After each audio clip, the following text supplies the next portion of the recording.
कैसे दर्शन दीदार करेंगे। प्रेमियों, इस युक्ति का नाम है सत्संग। सत्य माने ईश्वर, संग माने साक्षात्कार। यह जीवात्मा सुरत्व मुद्दतों से अपने मालिक प्रीतम का दर्शन दीदार छोड़ चुकी है। अब इसे कौन ले जाएगा, कौन पहुंचाएगा, कौन मिलाएगा? उस मिलाने वाले को कहते हैं संत सद्गुरु, और मिलाने वाली युक्ति का नाम है सत्संग। ये दोनों चीजें आपको समय से मिली, लेकिन आपने उसकी कदर नहीं की। किसी पुण्य कर्म के कारण संत महापुरुषों के दर पे आप पहुंच गए, लेकिन आपने उनकी कदर नहीं की, उनको जाना माना पहचाना नहीं। ये तुम्हारे जीवन का सबसे बड़ा धोखा है, और इस धोखे की पूर्ति रुपए, पैसे, धन दौलत, सामान से आप नहीं कर सकते, क्योंकि इस सद्गुरु दयाल की दया ये रुपए पैसे से मोल नहीं मिलती। ये तो जब उनकी दया हो जाती है तो अपनी दया की बरसात कर देते। अब है उनकी दया की बरसात में कितने लोग टिक पाते, कितने छोड़ के भाग जाते। इसी को कहते हैं छटनी और कटनी। बहुत पहले एक इशारा किया गया था कि बच्चा आगे मेरी संगत बढ़ेगी, इतनी बढ़ेगी जैसे नदी में बाढ़ आती है, ऐसे मेरी संगत बढ़ेगी तो बच्चा छटनी होगी और कटनी होगी। इस पर जो लोग नहीं मान पाए, वचनों को नहीं समझ पाए, गुरु पर विश्वास नहीं कर पाए, तो कुदरत चटनी भी करेगी। कहा जब मेरी संगत बढ़ेगी तो मैं एक छोटी सी परीक्षा लूंगा, देखूंगा कौन मेरा चेला है, कौन मेरे चेलों का चेला है, कौन गुरुमुख है, कौन मनमुख है, कौन सत्संगी है, कौन संसारी है, कौन भजनानंदी, कौन विषयानंदी। कहा था इतने टेस्ट लूंगा। आज हमारे आपके सबके टेस्ट है।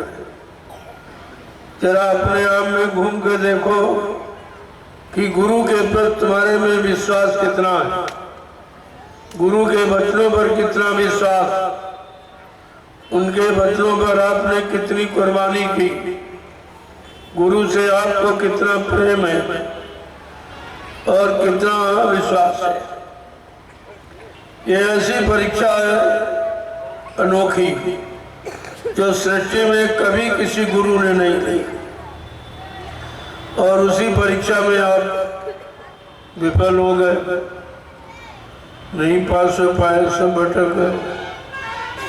कोई इधर भटक गया, कोई उधर भटक गया, कोई इधर भटक गया।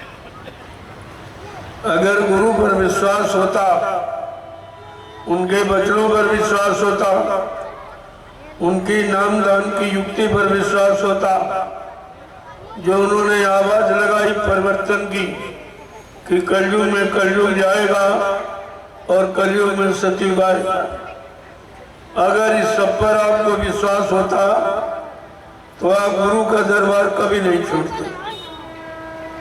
लेकिन आपने सब भुला दिया, कोई वचन आपको नहीं मालूम, इसलिए आप दर दर की ठोकरें खा रहे। तुम्हारी कोई सुनने वाला, कोई मदद करने वाला, कोई सहयोग करना होगा आपका नहीं। ये आपने कितना भारी नुकसान किया। पहली बात तो कोई सृष्टि में ऐसा आया नहीं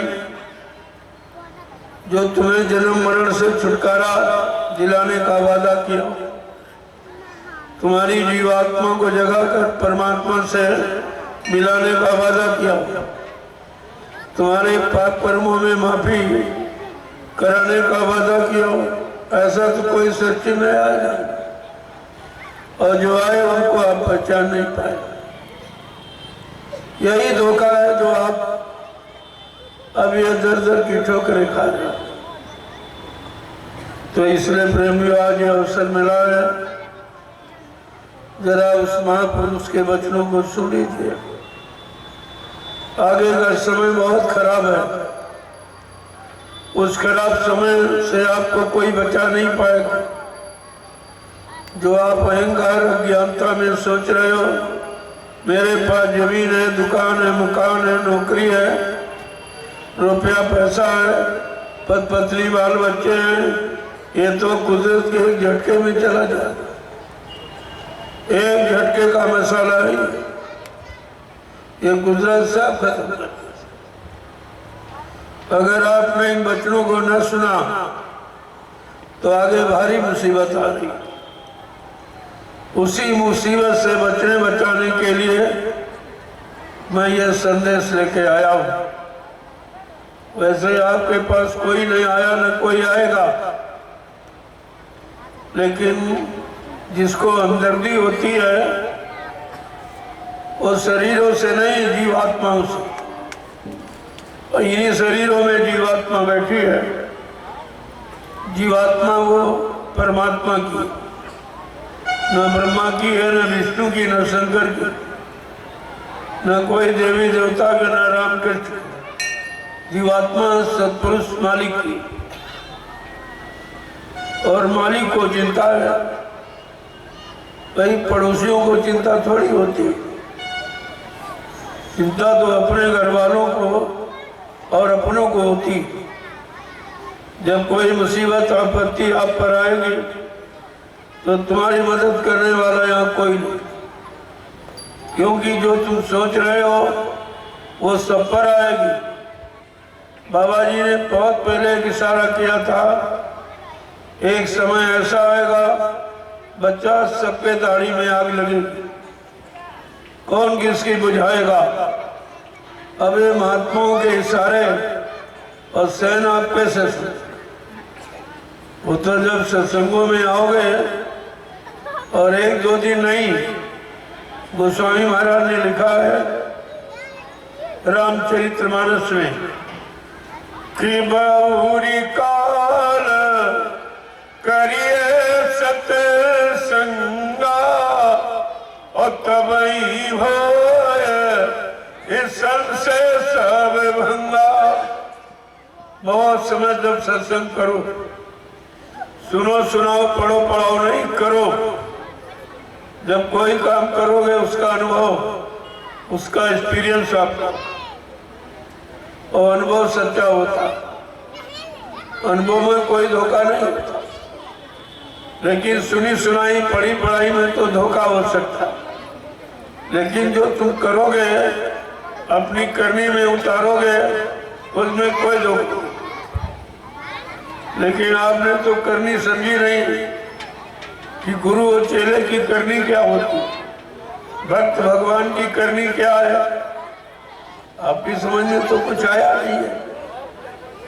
अगर आया होता तो गुरु से तुम कभी अलग नहीं, क्योंकि गोस्वामी जी महाराज ने रामचरितमानस के उत्तरकांड में सब लिख के आपको बताया।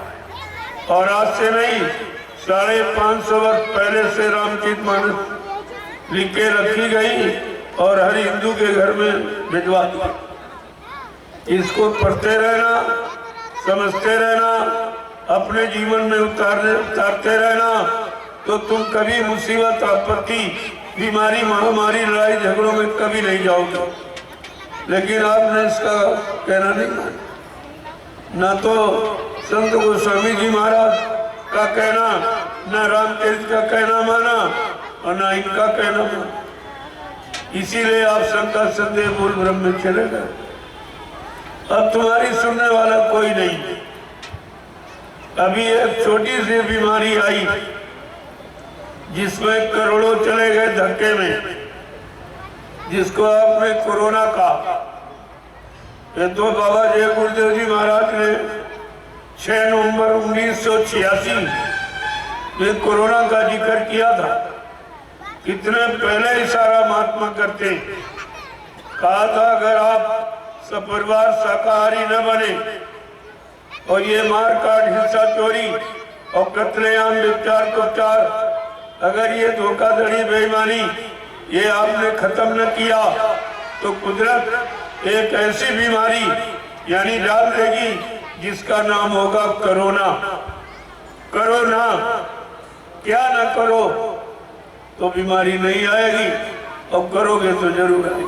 कोरोना का मतलब ही है, कोरोना क्या न करो, अंडा न खाओ, मछली न खाओ, मुर्गा न खाओ, बकरा न खाओ, बुद्धि नाशक नशा, शराब है, ताड़ी भांग, अफीम, चरस, गांजा, ये बुद्धि नाशक नशा है। जब बुद्धि खराब हो जाएगी तो माँ बहन बेटी बहू की परख पहचान आप भूल जाओगे। कहा था अगर ये तुमने बंद न किया तो कोरोना आ जाएगा और ऐसा होगा वो एक धक्के में करोड़ों चले जाएंगे और आजा राजा कोई मदद नहीं करेगा, कोई प्रधानमंत्री, राष्ट्रपति, मुख्यमंत्री मदद नहीं कर पाएगा, क्योंकि ये बीमारी कुदरत की तरफ से। बाबा जी ने बहुत पहले इशारा किया था कि कुदरत तुम्हारे काले कारनामों से नाराज हो गई। जो तुमने मार काट हिंसा चोरी कत्लेआम व्यभिचार कुचार किया और छल कपट बेईमानी की है, चोरी डकैती कत्ल बलात्कार, इससे कुदरत सख्त नाराज। अब वो कुछ करना चाहती है, कुदरत का काम तुम्हारे हित में नहीं होगा। जब कुदरत को नाराज देखा तो कुदरत को तो कोई यहाँ मना नहीं सकता, वो तो संत महात्मा ही मनाना जानते हैं। तो बाबा जय गुरुदेव जी महाराज ने प्रार्थना किया, क्या कहा कि अभी ठहर जाओ, मैं अपने बच्चों को पूरे हिंदुस्तान में शाकाहार का प्रचार करने के लिए भेजे देता हूँ। जब लोग मेरे शाकाहार के सिद्धांत को न माने, न सुने, न अपनाए, फिर तुम्हारी इच्छा मैं वो करना। जब लोगों ने नहीं मानी और बल्कि एकदम और बढ़ा दिया, सरकार की तरफ से एकदम खुला ऐलान हो गया, सरकार परमिट लाइसेंस बनाने लगी मारकाट का और दारू मुर्गा बेचने का। जब ये कुदरत के खिलाफ और जोरदारी काम बढ़ गया तो कुदरत नाराज हो गई।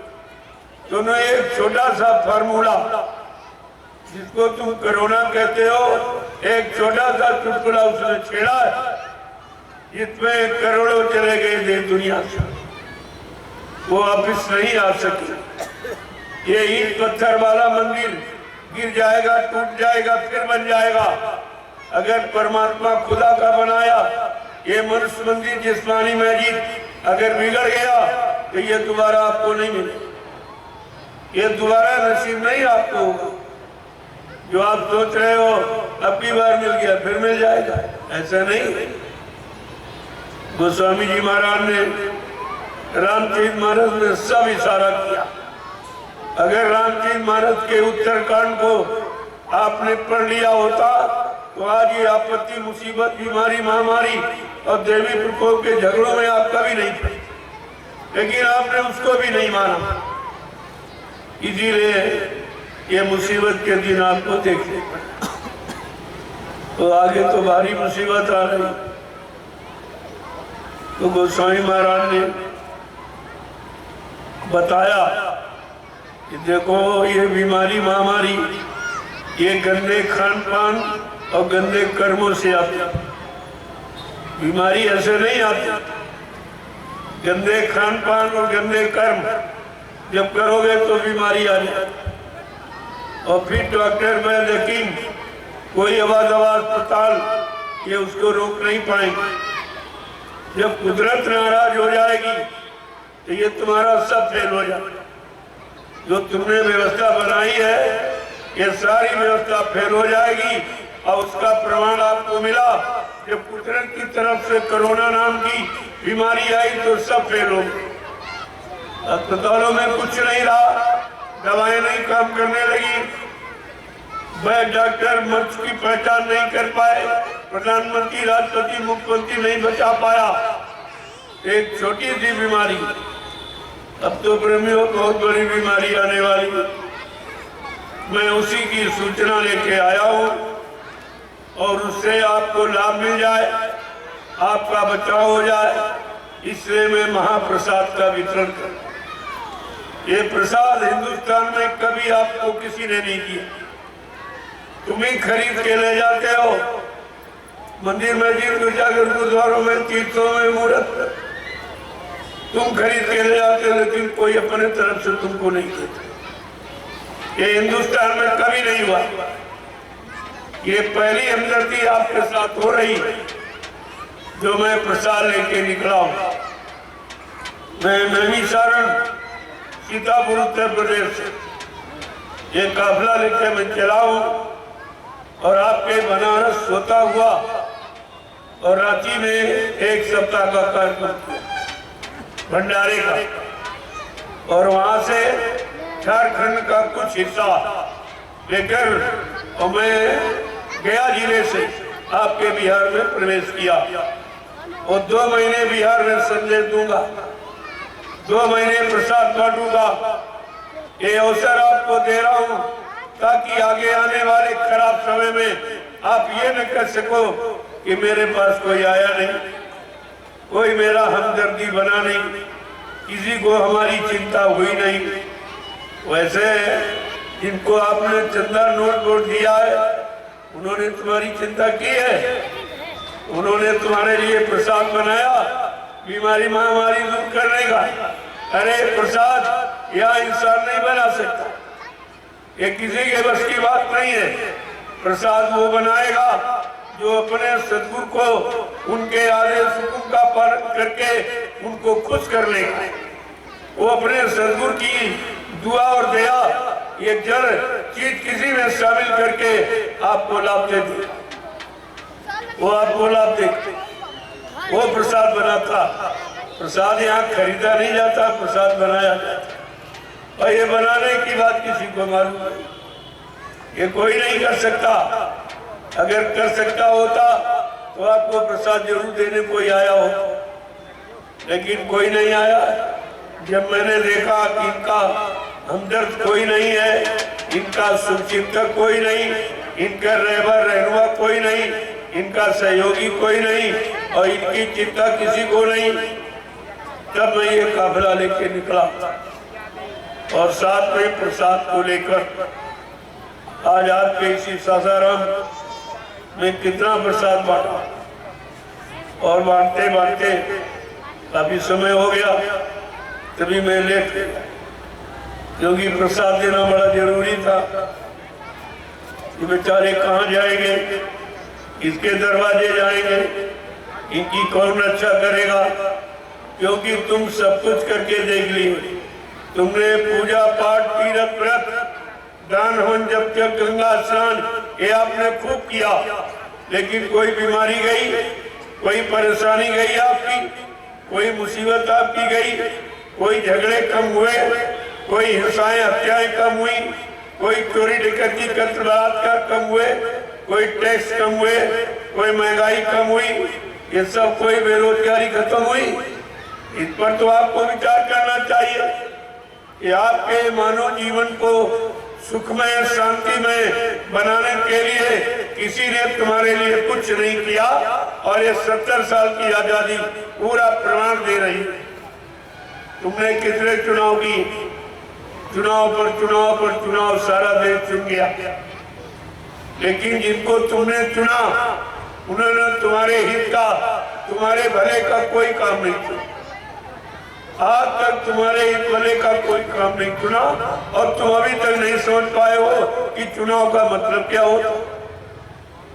और 14 पंचवर्षीय हो जाए आपकी निकल गई चुनाव करते 70 साल।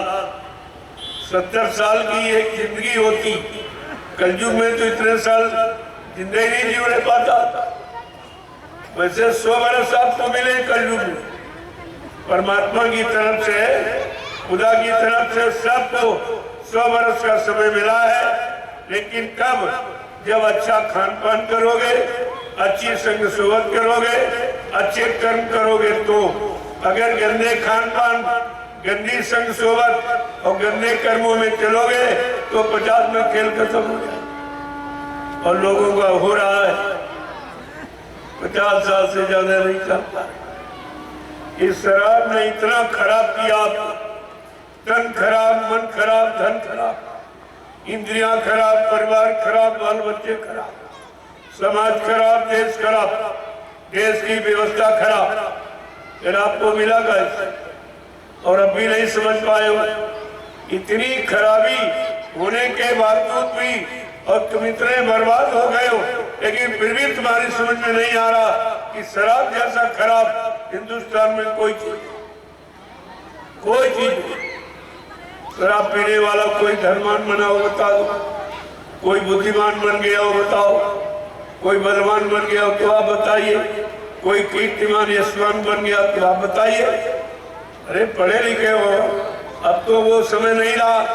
आज के 50 वर्ष पहले इतने स्कूल कॉलेज नहीं थे, इतने लोग पढ़े लिखे नहीं थे, लेकिन वो बिना पढ़े लोगों के अंदर उनमें प्रेम, सेवा, दया, सदाचार, परमात्मा की यादगार, माँ बहन बेटी बहू की परख पहचान बहुत थी। और आप पढ़े लिखे होकर कहाँ खड़े? जरा अपना खड़ा देखिए कि सब पढ़े लिखे और कर क्या रहे। कितना खराब माहौल परिवारों का, समाजों का, देश का हो गया। अब रोने के सिवा तुम्हारे पास कुछ नहीं बचा आपके पास। और आगे का समय और खराब आ रहा।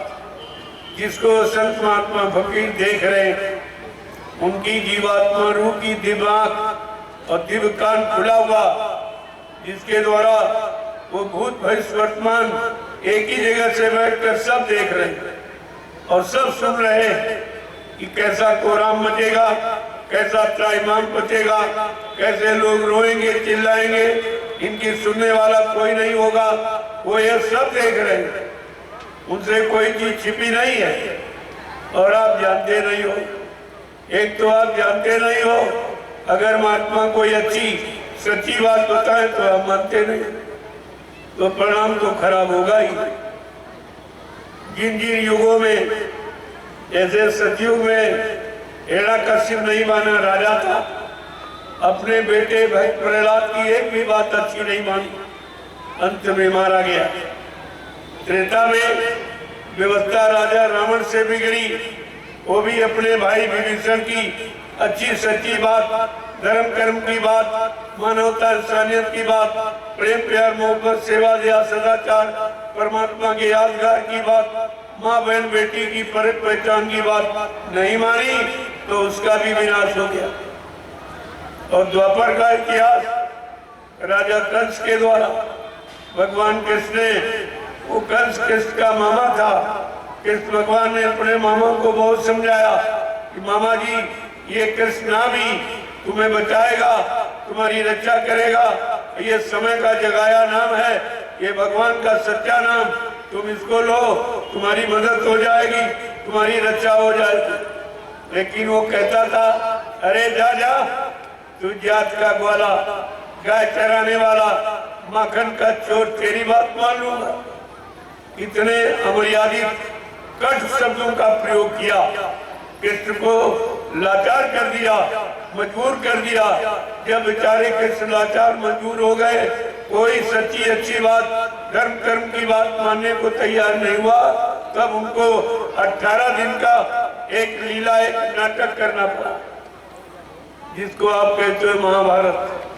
18 दिन में सब की ठिकाने, सब विनाश हो गया, अरबों खरबों मारे गए। तो प्रेमी हुए तो इतिहास आपका बता रहा, न मानने वालों का परिणाम विनाश बुरा होता।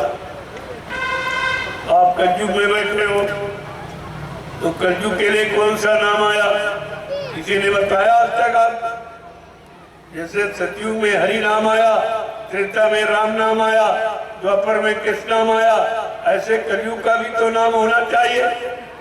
जब कलयुग के जीवों को कोई नाम ही नहीं मिलेगा तो उनका काम कौन करेगा, उनकी मदद और हिफाजत और रक्षा कौन करेगा?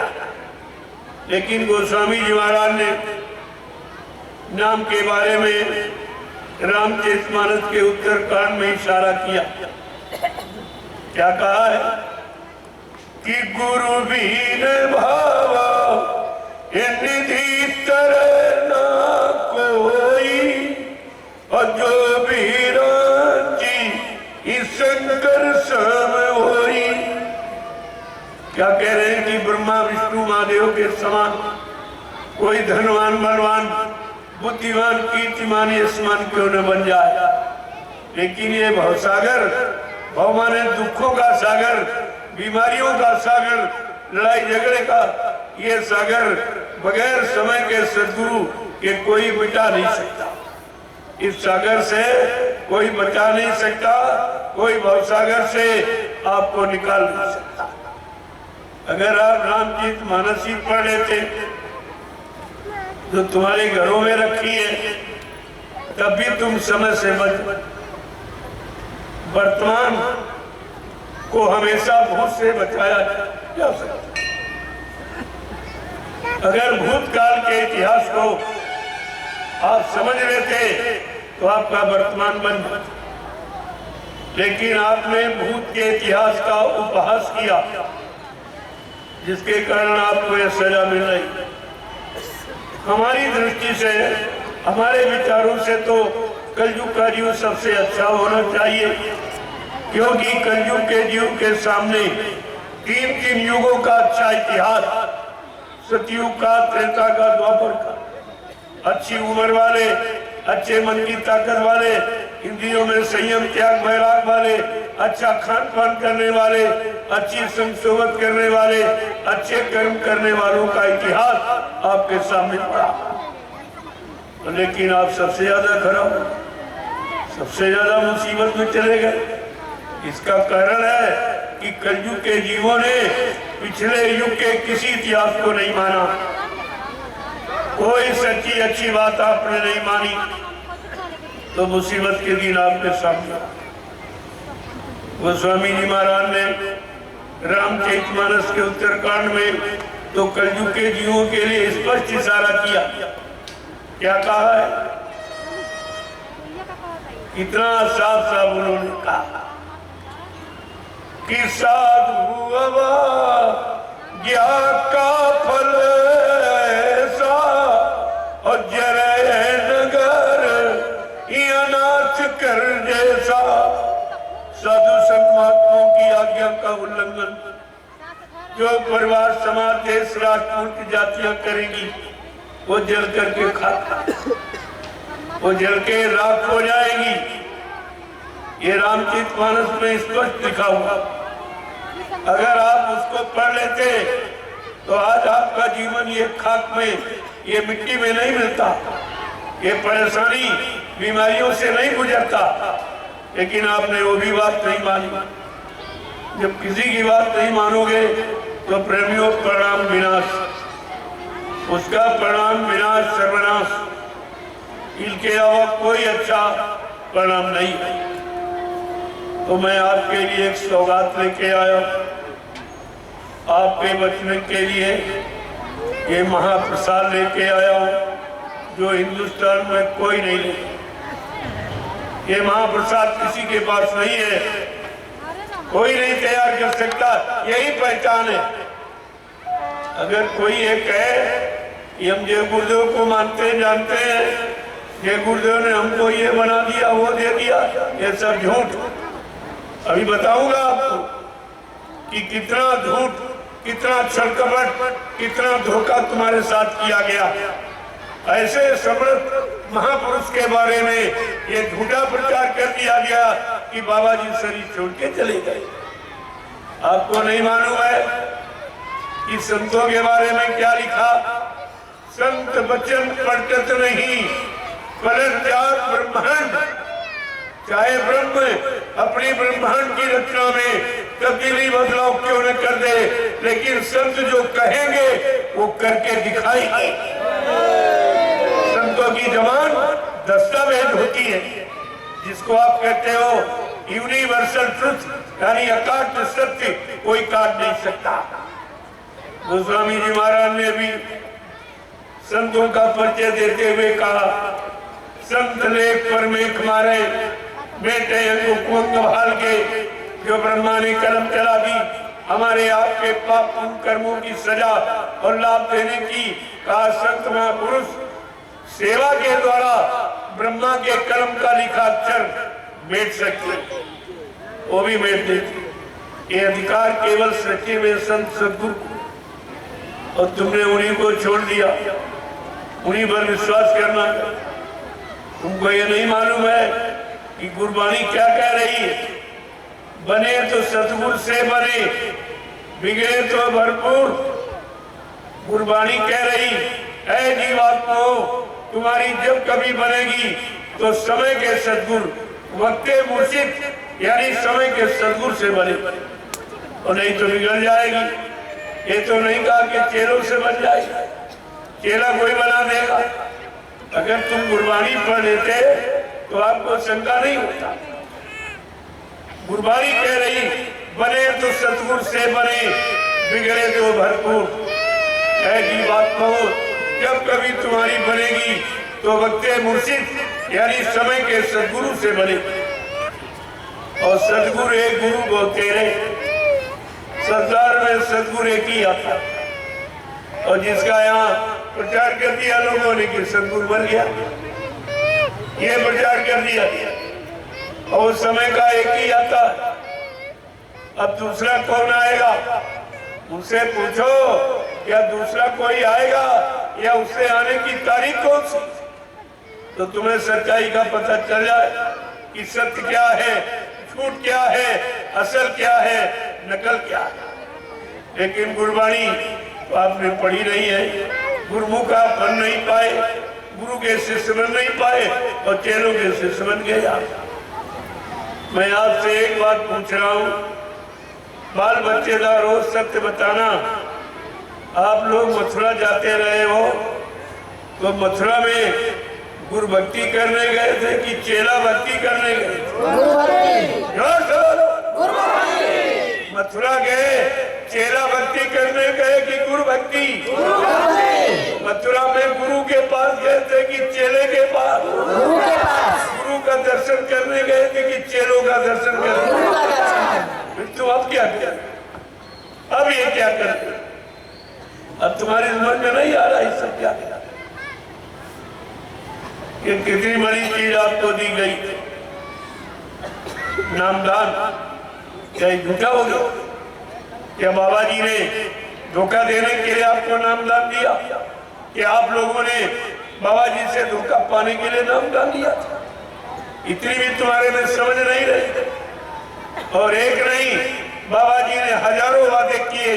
मैं अभी आपको सब बताऊं, जो हिंदुस्तान में कोई नहीं बताएगा। एक नहीं, हजारों प्रमाण आपको दे दूंगा कि बाबा जी ने क्या क्या कहा, और अभी कुछ नहीं हुआ। पहले तो बाबा जी ने 3 वादे किए। पहला वादा क्या किया कि हम आए वही देश से जहां तुम्हारा धाम, तुम सबको घर पहुंचाना, ये तुम्हारा काम।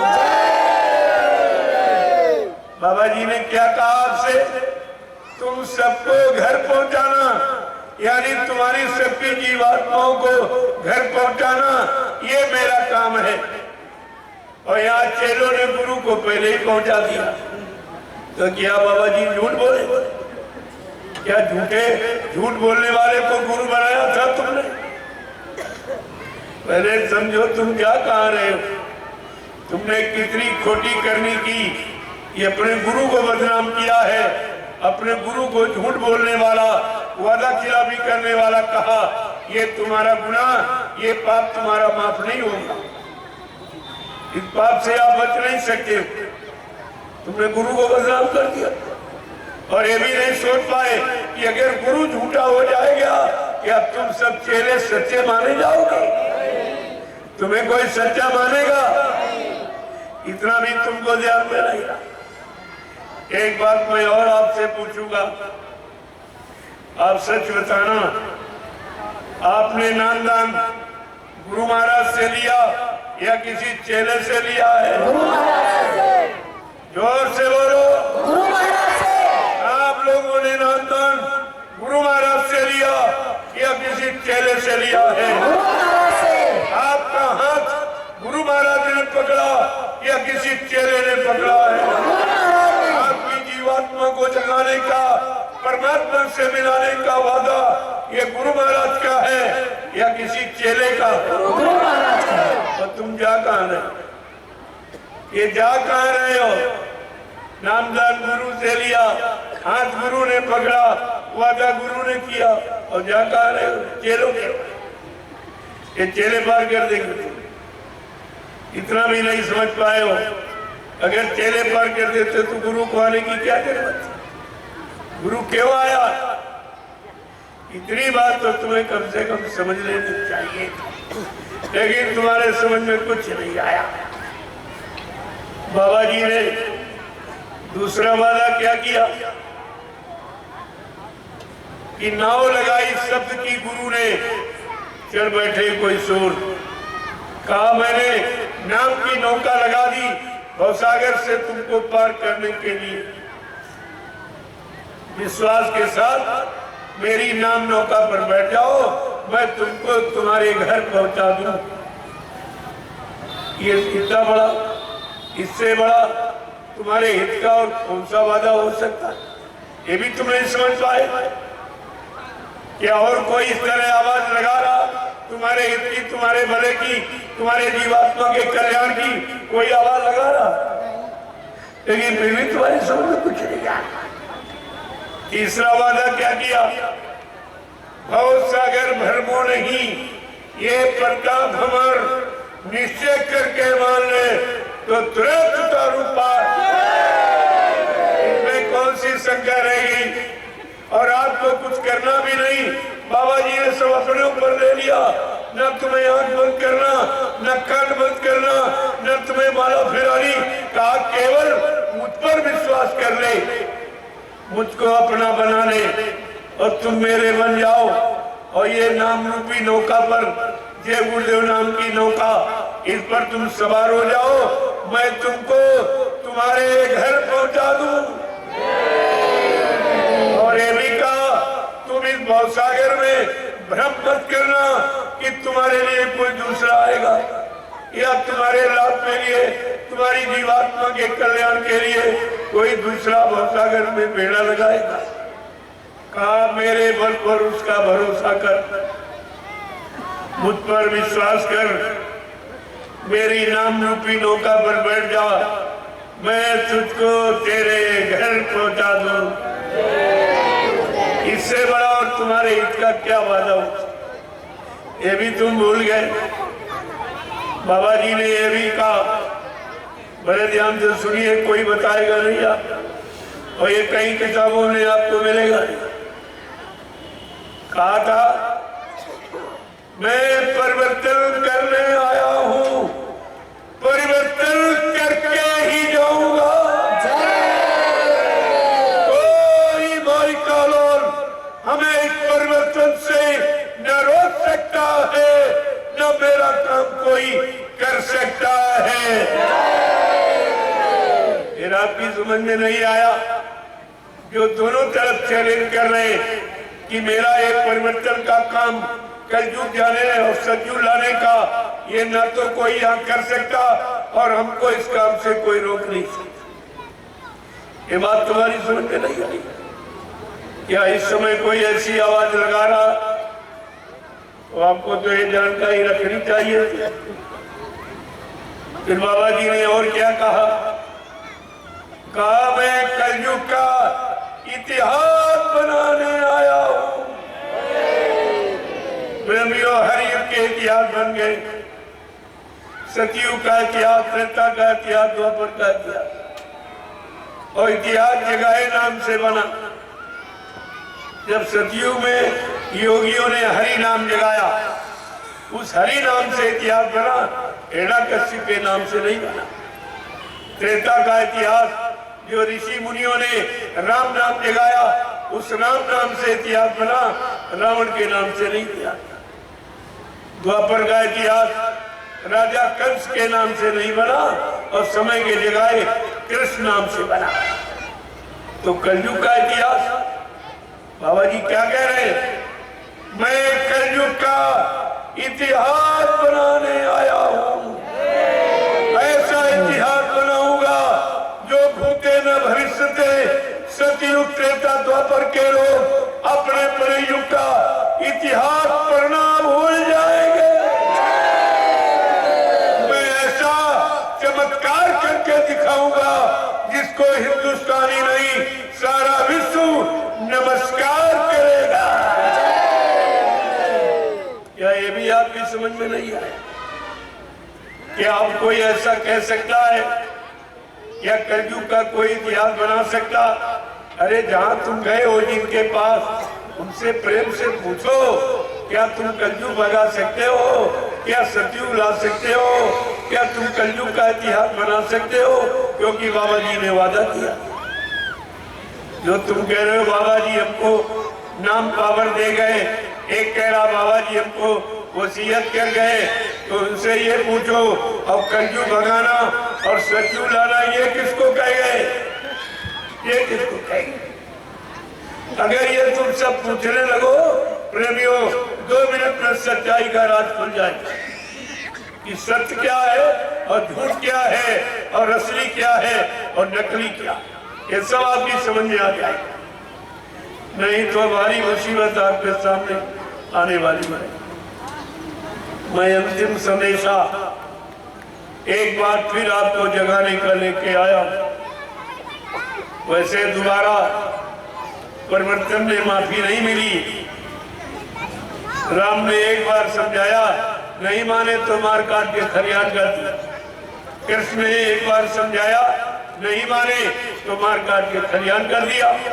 लेकिन बाबा जी दयाल देश से आए, वो दयालु हैं, इसलिए दोबारा अपने शिष्यों को, भक्तों को, मुरीदों को एक दोबारा फिर ये मौका दे दिया कि जाओ एक बार सबके कान तक हमारे बच्चों की यादगार करा दो, इनको फिर से बता दो। ये भूल गए तो मैं वही भूले बिछड़े वालों की याद कराने आया। मैं आपसे न कुछ लेने आया हूँ, न आपको बुरे रास्ते पर चलाने आया हूँ, ना किसी की निंदा आलोचना बुराई क्रिटिसाइज करने आया हूँ। ये मेरा काम। मैं सद्गुरु दाता दयालु के अनमोल वचनों की दोबारा आपको याद कराने आया हूँ जो आप भूल गए। और बाबा जी ने यह भी कहा कि मैं कलयुग को भगाऊंगा और सतयुग को लाऊंगा, सबको न्याय सुरक्षा रोजी रोटी की व्यवस्था बना के दूंगा, सबको शाकाहारी बनाऊंगा, सबकी जीवात्माओं को जगाऊंगा, परमात्मा से मिलाऊंगा। देखो कितना बड़ा ये वादे सब। क्या ये काम और कोई कर सकता है? फिर तुम कहाँ भटक गए हो? और जहाँ गए उनसे ये पूछिए आप कि बाबा जी ने तो ये सब वादा किया, अगर बाबा जी तुमको नाम पावर दे गए और तुमको वसीयत कर गए, अध्यक्ष बना गए, तो ये काम किसको करके करने को कहेंगे? क्योंकि अगर काम नहीं होगा तो नाम नहीं होगा, काम नहीं होगा तो इतिहास नहीं बनेगा, इतिहास नहीं बनेगा कोई पूजा नहीं करेगा, कोई मानेगा नहीं, कोई विश्वास नहीं करेगा। जब बाबा जी ने नामदान दिया तब आपसे क्या वादा किया ये भी आप भूल गए हो। कहा था बच्चा मैं अजर अमर देश से आया हूँ, जब तक इन जीवात्माओं को अजर अमर देश नहीं पहुँचा लूंगा मैं चैन से बैठने वाला नहीं हूँ। जब तक मेरा एक भी जीव यहाँ रहेगा मैं बराबर मौजूद रहूंगा। जब मेरे जगह सारे जीव चले जाएंगे मैं पीछे से जाऊंगा। तो मैं आपसे ये पूछ रहा हूँ कि आपकी जीवात्मा जाग गई? क्या परमात्मा से मिल गई? क्या किसी पाप कर्म में माफी मिल गई आपको जो कह रहे हो कि बाबा जी चले गए? कि ये काम करेगा ये कौन करेगा? ये काम मैं 10 वर्षों से लगातार यही संदेश दे रहा हूँ पूरे हिंदुस्तान में। कई वर्षों पहले आपके सासाराम आए, सासाराम में आया था, ऐसा नहीं है। मैंने हिंदुस्तान का कोई प्रांत, जिला, तहसील, ब्लॉक, शहर, कस्बा, गली, गांव कुछ छोड़ा नहीं है जहाँ मैंने 10 वर्षों ये संदेश न दिया। 10 वर्ष हो गए और एक बार फिर आपको मौका देने आया हूं, ताकि कोई ये न कह सके कि हमको किसी ने बताया, हमको किसी ने याद नहीं कराया। बाबा जी के बच्चों को हम भूल गए, हम बहुत थोड़े दिनों को नामदानी थे तो किसी ने हमको याद नहीं कराया। ये सारे बच्चों की गठरी बांधकर मैं आपके लिए ले आया हूं और आपके लिए खोल रहा हूं। अब अपने अपने बच्चों को नोट कर लीजिए, लिख लीजिए और जब ये सब हो जाए तब आप मान लेना। लेकिन उस समय तुम्हें क्या मिला? क्या तब तक आप बने रहोगे? मुश्किल बात तो ये है, सतयुग तो आएगा जरूर, लेकिन क्या सतयुग तुम देख सकोगे? अगर शाकाहारी नहीं बने तो तुम्हारा मिलना बड़ा मुश्किल, रहना और सतयुग देखना तुम्हारे लिए बहुत मुश्किल। आप ये नहीं देख पाओगे। इसलिए एक वचन बड़ी सावधानी के साथ सुनिए आप, और ये किसी ने आपको न बताया होगा और न कोई ये राज खोलेगा, क्योंकि चोर चोर मौसूते भाई, वो एक दूसरे की ये बात नहीं बताए। और सब निंदा बुराई करेंगे, वो ठीक नहीं, हम ठीक, हमारे पास आ जाओ, ये ले जाओ, ये सब, लेकिन ये नहीं बताएंगे जो ये हकीकत है। और ये नाटक 5 लोगों ने किया मथुरा में, ये नाटक करने वाले 5 लोग। तुम 45 करोड़ क्या करते? तुम 45 करोड़ थे, तुम क्या करते रहे? अपने गुरु की सच्चाई तुम सुनते रहे, देखते रहे, गुरु की बुराई होती रही और तुम सुनते रहे। अरे लिखा तो ये है कि अगर गुरु की कोई बुराई कर रहा हो, अगर भिड़ा तो भिड़ सकते हो और नहीं तो वहां से हट जा। लेकिन तुम सुनते रहे। लोगों ने प्रचार किया कि बाबा जी मर के चले गए, अब वो कभी नहीं आएंगे, और तुम सुनते रहिए। तुमने जबान नहीं खोली कि बाबा जी ने तो ये कहा था कि मैं परिवर्तन करने आया हूँ, परिवर्तन करके जाऊंगा, ना मुझे कोई मार सकता, ना मुझे कोई धोखा दे सकता, ना मुझे कोई धन दौलत सामान से खरीद सकता। मैं अपना काम करने आया हूँ, काम करके ही जाऊंगा।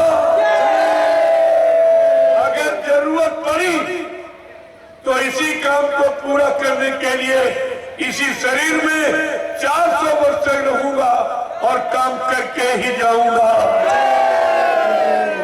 क्या प्रेमियों, 400 वर्ष का समय निकल गया जो आप कह रहे हो बाबा जी चले गए। अभी तो हिंदुस्तान में ये प्रचार हुआ है बाबा जी के शरीर की उम्र 116 वर्ष और 10 वर्ष ही और हो गए, इस समय 126 वर्ष की। अभी 400 वर्ष तो नहीं निकले, फिर आपने विश्वास कैसे किया? बाबा जी ने तो ये भी कहा, गांधी महात्मा चूक गए, लेकिन बच्चा मैं चूकने वाला नहीं। गांधी महात्मा चूक गए, गोली के शिकार हो गए, लेकिन मैं चूकने वाला नहीं हूं।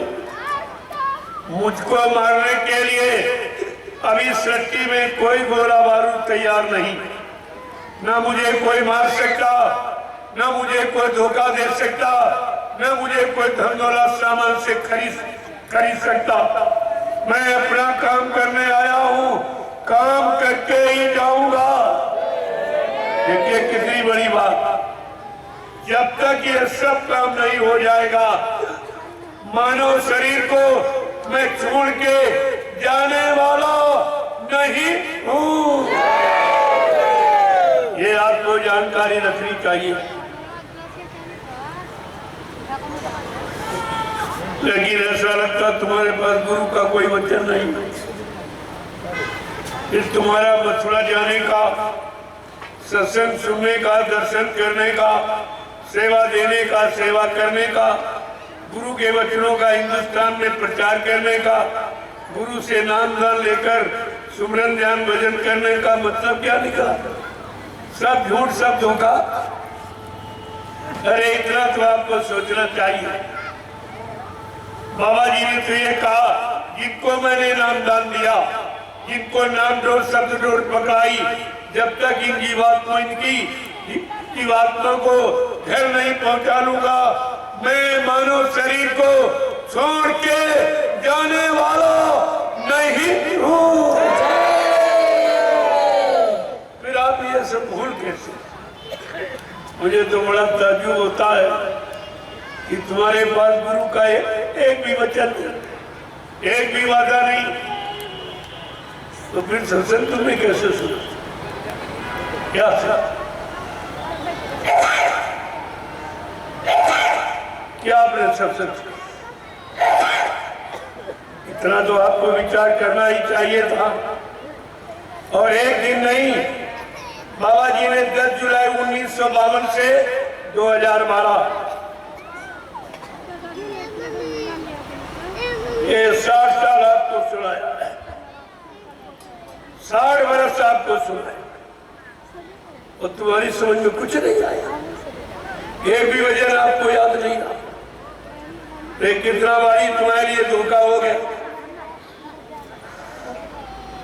जबकि बाबा जी ने आपसे क्या कहा था कि क्या मेरे सत्संग वचनों को बहुत संभाल के रखना, जैसे लोग रुपए पैसे सोने चांदी हीरे जवाहरात को गांठ में बांध के रखते। अगर कहीं मेरे सत्संग वचनों को तुमने भुला दिया तो मेरी दुआ के आगे भंडार से तुम करोड़ों को पीछे चले जाओ। आज आपके लिए यही हो, इतनी दूर चले गए आप। जब इन लोगों को गुरु का जिंदा सुनना इनको मुश्किल हो रहा है, ये अपने गुरु को जिंदा सुन भी नहीं सकते, तो यह देख क्या सकेंगे? यानी गुरु इतना खराब हो गया, जिसने नाम दान दिया, तमाम इनकी मुसीबत कष्टों को दूर किया, आज कहते हो गुरु को जिंदा सुनना भी मुश्किल है। ये बताओ, जिंदा कहना अच्छा है कि मुर्दा कहना अच्छा है?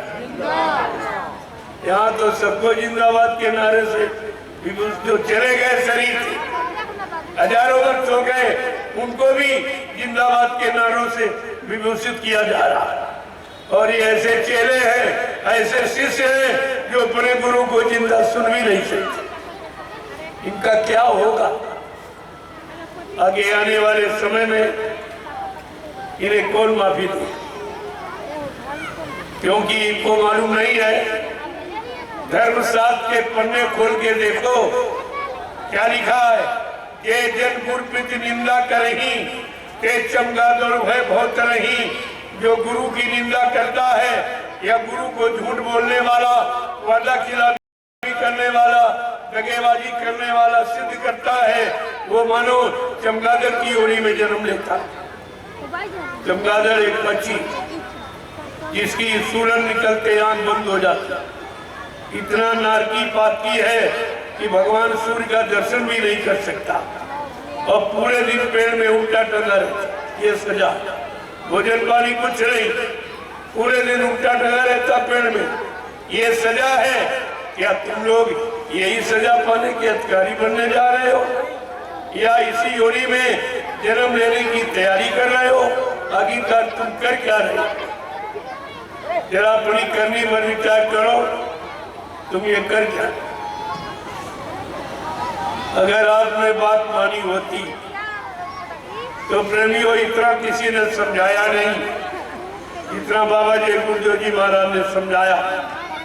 10 जुलाई 1952 से 2012, 60 वर्ष, ये 60 वर्ष का समय किसी ने नहीं दिया, और फिर भी आप उनकी कोई बात नहीं समझ पाए, अपने गुरु की कोई बात समझी नहीं पाए, गुरु का कोई इशारा यानी इनकी समझ में आया ही नहीं, उनके कोई वचन जो तुम्हारी हमदर्दी के, तुम्हारी जीवात्मा के कल्याण उद्धार के, लेकिन इनकी समझ में कुछ नहीं आया। तो मैं आपसे एक बात पूछ रहा हूं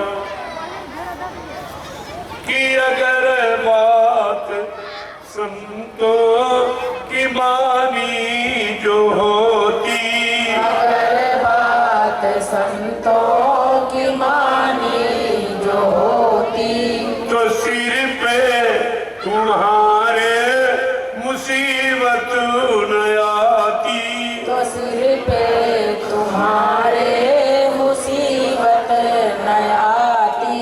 अगर बात गुरुजी की मानी जो होती, अगर बात गुरुजी की मानी जो होती, तो सिर पे ये आफत तुम्हारे न आती, तो सिर पे ये आफत तुम्हारे न आती।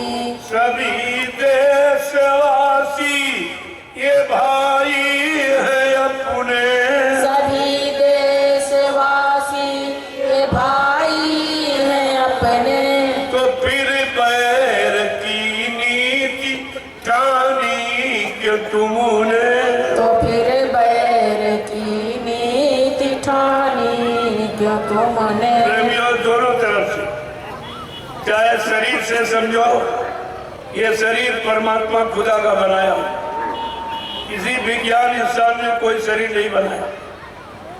जब बनाने वाला एक ही परमात्मा हमारा पिता है, तो उस पिता के नाते शरीर से हम लोग भाई भाई, और शरीर में जो जीवात्मा बैठी वो भी परमात्मा थी, और हर शरीर में जीवात्मा, कोई शरीर ऐसा नहीं कि जिसमें जीवात्मा न बैठे। तो जीवात्मा के नाते हम सब भाई भाई दोनों तरफ से, चाहे भौतिक दृष्टिकोण से यानी शरीर से, चाहे जीवात्मा से, चाहे भौतिक से, चाहे आध्यात्मिक से, चाहे नूरानी से, चाहे जिस्मानी से, किसी तरफ से आप समझो, दोनों तरफ से समझ में यही आता कि हम सब भाई भाई हैं। तो फिर ये लड़ाई कैसी, ये मारकाट कैसी, ये हिंसा कैसी हो रही, ये सताया, ये ठगी, झूठ, बेईमानी, धोखाधड़ी, ये कैसे बना? क्या कह रहे हैं महापुरुष कि सभी देशवासी ये भाई है अपने, सभी देशवासी ये भाई हैं अपने, तो फिर पैर की नीति ठानी क्यों तुमने, तो फिर बैर की नीति ठानी क्यों तुमने। दया प्रेम सेवा तुम्हारे में होती, दया प्रेम सेवा तुम्हारे में होती, नदी खून की है बहाई न होती, नदी खून की ये बहाई न होती। अगर ये महात्माओं का इशारा, अगर हम सब एक दूसरे को अपना भाई मानते, जितने जीव हैं, चाहे मुर्गा हो, चाहे बकरा हो, मछली या मनुष्य, ये सब परमात्मा के बनाए। तो परमात्मा के नाते जिसने मुर्गा बनाया उसी ने हमें आपको बनाया, तो उस नाते तो हमारा वो भाई हुआ। लेकिन भाई के साथ तुम्हारा व्यवहार क्या? जरा अपने मानवीय व्यवहार पर दृष्टि डालिए कि आप पशुओं से भी नीचे चले गए, और ये जितने जीव जंतु बनाए भगवान ने, ये सब इंसान के मदद के लिए, तुम्हारे सहयोग के लिए बनाए। जैसे जब बच्चा पैदा होता है तो कहते हैं बकरी का दूध ले आओ, यानी माँ का दूध नहीं, बकरी का दूध। और जब तक बकरी जिंदा रहती, जीवन भर आपको दूध पिलाती, यानी माँ का रोल अदा करती, माँ का रोल। लेकिन तुम्हारा बकरी के साथ क्या व्यवहार है? मार काट के खाएगा। ये मानवता, इंसानियत यही है, यही तुम्हारी पढ़ाई लिखाई है, यही तुम्हारा मजहब धर्म है, यही तुम्हारी नीति है। अरे कुछ तो समझो मनुष्य होकर, कहाँ चले गए? और ये मुर्गा ठीक 4 बजे आवाज देता। तुम्हारी विज्ञान की बनाई घड़ी फेल हो सकती, बंद हो सकती, लेकिन कुदरत की बनाई घड़ी ये मुर्गा ठीक 4 बजे आवाज देता है, ऐ मुसलमानों जाग जाओ, खुदा की इबादत का समय हो गया। ऐ हिंदुओं जाग जाओ, ये परमात्मा के भजन का और देवी देवताओं की पूजा का समय हो गया। कितने अच्छे नेक भले काम के लिए तुम्हें जगाता है, और तुम्हारा मुर्गे के साथ क्या व्यवहार है? मार काट के खा ले। अरे जरा इंसानी व्यवहार के देखिए, तुम्हारे में इंसानियत है, तुम्हारे में मानवता है, तुम्हारे में रहम और दया है कुछ? अरे कुछ तो समझो अपने आप को। और ये मछली, पहले पूर्वज जब कहीं जाते थे किसी अच्छे काम के लिए, शुभ काम के लिए, कहते थे दही मछली का नाम ले लो तो काम शुद्ध हो, काम सिद्ध हो जाएगा। और तुम्हारा मछली के साथ क्या व्यवहार? तुम्हारा इन तीनों के साथ व्यवहार क्या? जरा अपने मानवीय व्यवहार पर दृष्टि डालो कि तुम मानो और इंसान कहलाने के अधिकारी हो। तुम्हारे में मानवता, इंसानियत और रहम और दया, ये प्रेम सेवा भाव है कुछ की नहीं? तो फिर कुदरत कैसे माफ करेगी आप? ये सब नाराजगी का कारण कुदरत का यही है कि आपसे इंसानियत, मानवता चली गई, आपके दिलों से प्रेम, प्यार, मोहब्बत, सेवा दया, सदाचार, परमात्मा की यादगार चली गई, आपके मन मस्तिष्क में माँ, बहन, बेटी, बहू की परख पहचान खत्म हो गई। तब ये कुदरत बौखला गई, सजा देने के लिए तैयार बैठी। अगर आपने ये बात न मानी, महात्मा फकीरों के इस पैगाम संदेश को न सुना, तो फिर तुम जानो, तुम्हारा काम जाने। लेकिन आप ये नहीं कह सकते हो कि हमारे यहाँ कोई आया नहीं, हमको किसी ने बताया नहीं, हमारे लिए कोई हमदर्द नहीं बना, कोई किसी को चिंता नहीं हुई, तो मैं आपके लिए महाप्रसाद भी लेके आया, जो कोई लेके नहीं आएगा, न कभी आया है और न आएगा। ये काम कोई नहीं करेगा आपके लिए। तो इससे बड़ी चिंता और किसको होगी? जो तुम्हारे बीमारी, तुम्हारी परेशानी, तुम्हारी तकलीफों को दूर करने के लिए, उससे बचने बचाने के लिए तुम्हारे लिए महाप्रसाद लेके आया हो। क्या इससे बड़ा तुम्हारा कोई हमदर्द हो सकता? फिर भी आपकी समझ में नहीं आ रहा। अभी वक्त है गुनाहों से तू तौबा कर ले, फिर न कहना कि हमने सुना था पैगाम में। ये हम आपको कहने नहीं देंगे, मुसलमानों की तरह हम आपको एक कहने नहीं देंगे कि है हुसैन हम। आप मौजूद हो, आपकी मौजूदगी में आपके हित का, आपके भले का, आपके कल्याण का, आपकी हर मुसीबत दूर करने का ये दवा है महाप्रसाद जो लेके आया। और आपको इशारे से बतला भी रहा हूं कि चलो आप धर्मात्मा नहीं बन पाए, महात्मा नहीं बन पाए, अच्छे नहीं भले ईमानदार नहीं बन पाए, तो शाकाहारी बन जाओ। इसमें कौन सी आफत? शाकाहारी बनने में कोई खर्चा नहीं, बल्कि जो अशुद्ध गंदे खान पान में आप अपना धन बर्बाद करते हो, महात्मा चाहते हैं कि आपका ये धन बच जाए, बाल बच्चों के पढ़ाई लिखाई में काम आवे, शादी ब्याह में काम आवे, घर मकान बनाने में काम आवे। महात्मा हर तरफ से तुम्हारी मदद करना चाहते हैं, लेकिन दुनिया ऐसी बावरी, कोई ग्राहक न बचा, ये सस्ता सौदा कोई लेने वाला। ये अच्छी सच्ची बात तुम्हारे भले कल्याण की कोई सुनने वाला, लेने वाला नहीं। क्या सासाराम में इतने लोग रहते? क्या इन्हीं को बचना और किसी को बचना नहीं? मुसीबत आपत्ति से क्या इतने लोगों को बचना, बाकी नहीं बचना? तो बात तो सही है, बचने वालों की संख्या हमेशा कम ही रही है। चाहे त्रेता का इतिहास, चाहे द्वापर सतयुग का इतिहास, बचने वालों की संख्या हमेशा कम रही। और वही आज आपके साथ बताया तो आपको सब जा रहा, और बताने का मैं कोई खर्चा नहीं आपसे मांग। कुछ नहीं। एक नए पैसे खर्च करने की जरूरत नहीं है और तुम सब बर्बाद हो चुके हो धन से और मन से और तन से। लेकिन आपका काम किसी ने नहीं किया, आपका भला किसी ने नहीं किया, आपको बीमारी महामारी कष्टों से किसी ने बचाया नहीं। लेकिन मैं तो आपसे कुछ नहीं मांगता। अगर तुम्हारे गांव कोई नेता आया होगा तो चंदा नोट वोट की भीख मांगने आया होगा। अगर कोई महात्मा फकीर आया होगा तो दान दक्षिणा धोती रोटी लंगोटी मांगने आया होगा। लेकिन मैं ऐसी कोई इच्छा लेके नहीं आया। हमको आपसे कुछ नहीं चाहिए और आप ये सब कुछ ले लीजिए।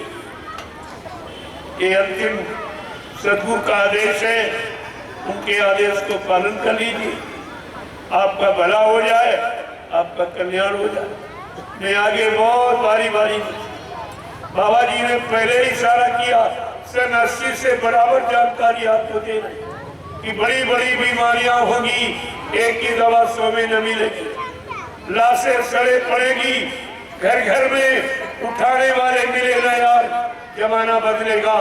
और कोरोना में ये सब हो गया, लाशें सड़ी पड़ती रही, यानी बाप बेटे को नहीं छू रहा, न पति बेटा बाप को छू रहा, न पत्नी पति को छू रही, न पति पत्नी को छू रहा, न भाई भाई को छू रहा। ऐसा समय कोरोना का आया और सबने एक दूसरे से नफरत करना शुरू कर दिया। तेरी घड़ी आपको देखने को मिली, लेकिन फिर भी आप नहीं जाग रहे, फिर भी नहीं चेत रहे हो, फिर भी तुम्हारी समझ में नहीं आ रहा। एक समय तो ऐसा आपके सामने से निकल ही गुजर ही चुका है और दूसरा फिर आ रहा है। तो इसलिए मानो ना मानो खुशी आपकी, हम मुसाफिर हैं, कल अपने घर जाएंगे। हम कोई मनवाने आपसे नहीं आए, हम याद कराने आए, याद दिलाने आए। आप मनाएगी तो कुदरत वो सबको मनाना जानती है। बड़े बड़े राजे महाराजे बादशाह जिनके पास अकल्पित धनराशि के खजाने, वो उनको भी अंत समय में मानना पड़ा। लेकिन कमाने जब चले मरने के वक्त में, कमाने न माने का मतलब क्या निकलेगा? मानना तो आपको पहले चाहिए, ताकि आगे आने वाली मुसीबतों से, बीमारियों से, परेशानियों से, दैवी प्रकोपों से, दुर्घटनाओं से, अकाल मौत से आप बच जाएं। तब तो आपकी बुद्धिमानी होगी। और अगर समय निकल गया फिर आप क्या मानेंगे, क्या मान के कर पाएंगे? वो तो समय सजा का, वो तो कुदरत के सजा सुनाने का सब।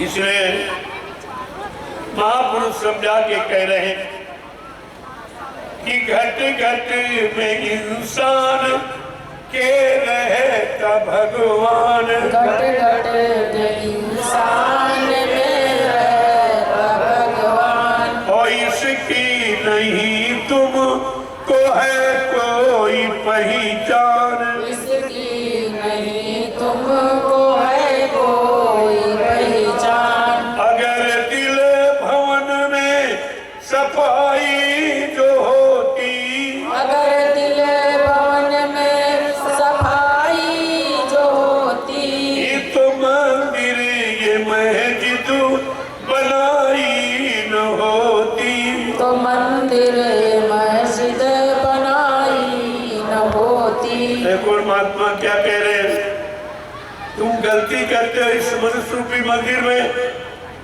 और प्रार्थना करते हो ईट पत्थर वाले, वहां कौन बैठा?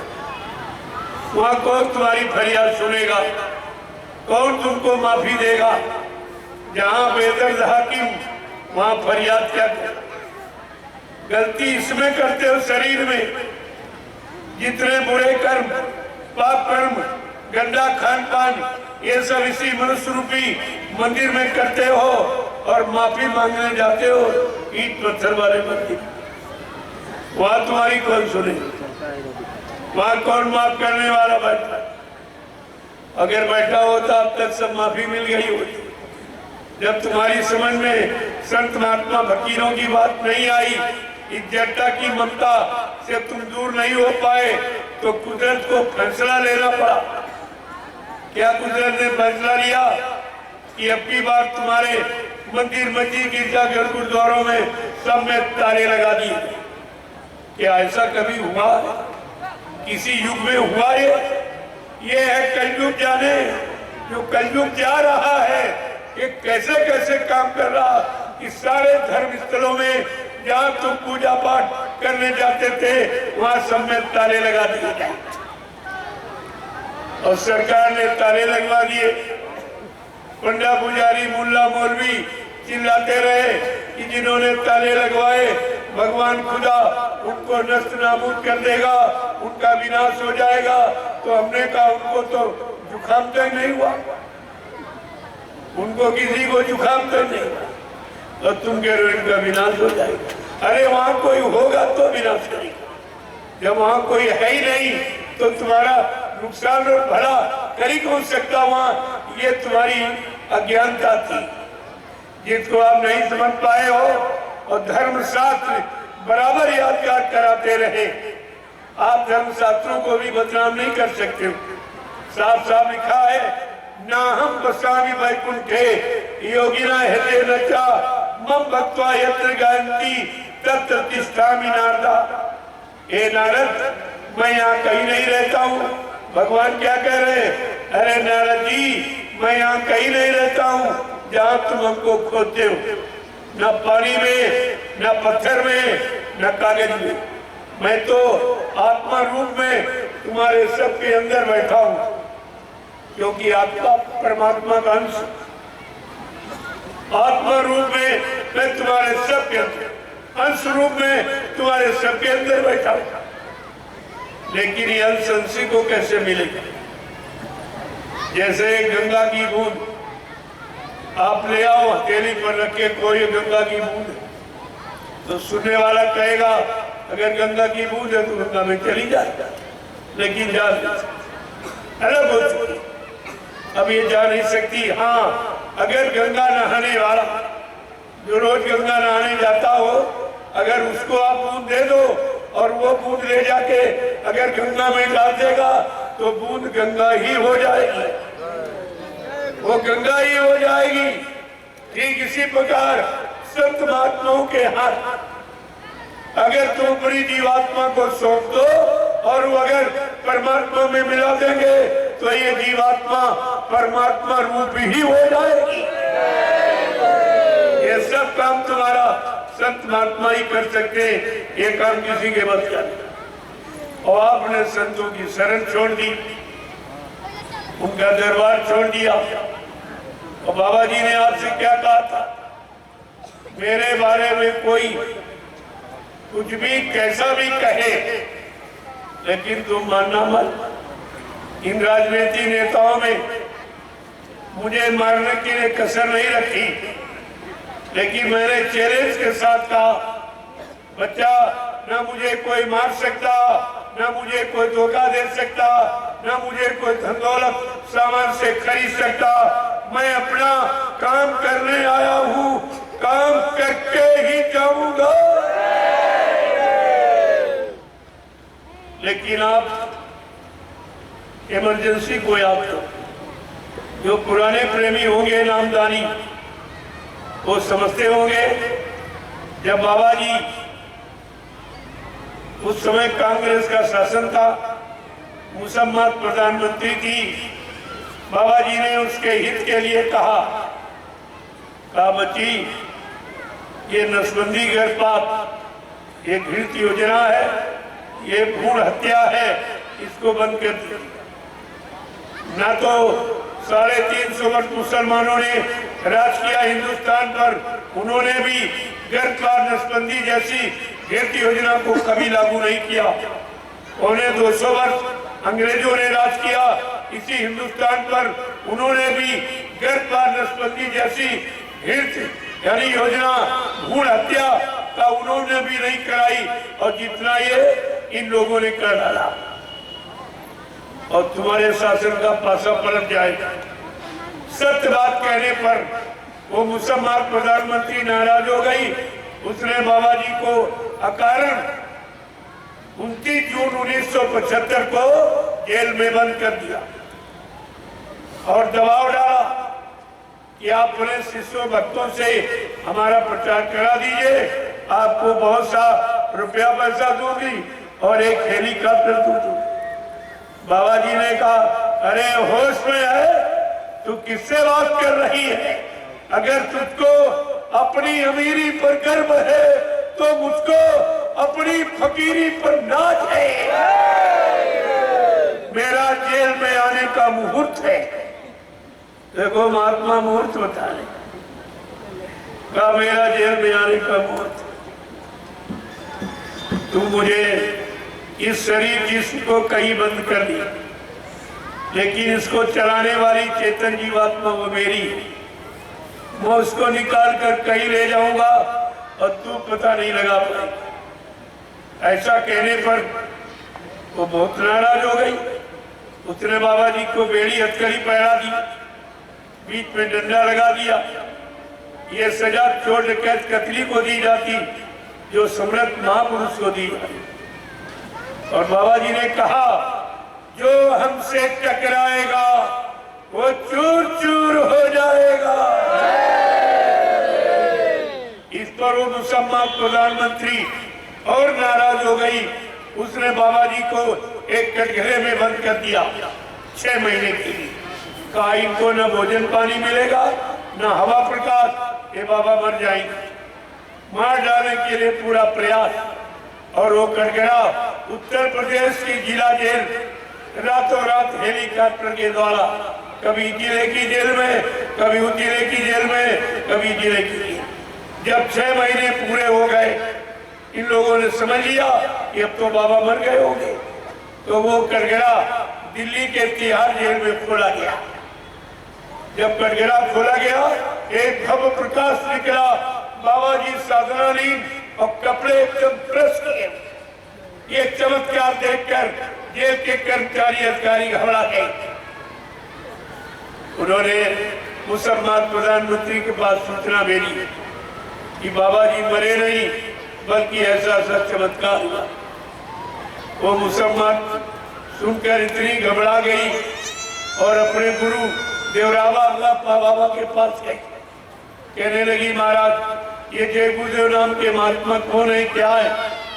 देवरा बाबा ने कहा, अरे बच्ची, वो युग पुरुष है, युग सृष्टा है, युग दृष्टा। अगर वो पलक बंद कर ले तो प्रलय हो जाएगी। कहा, महाराज हमने तो उनको बेगुनाह निर्दोष जेल में बंद किया, हमने उनको बेड़ी हथकड़ी पहराई, हमने मार डालने के लिए कटघरे में बंद किया। देवरा बाबा ने कहा, अरे बच्ची जा, वो दयालु है, वो दया करने आए, जहाँ माफी मांग ले वो माफ कर देंगे। वो मुसलमान प्रधानमंत्री 1979 में मथुरा आश्रम माफी मांगने आई।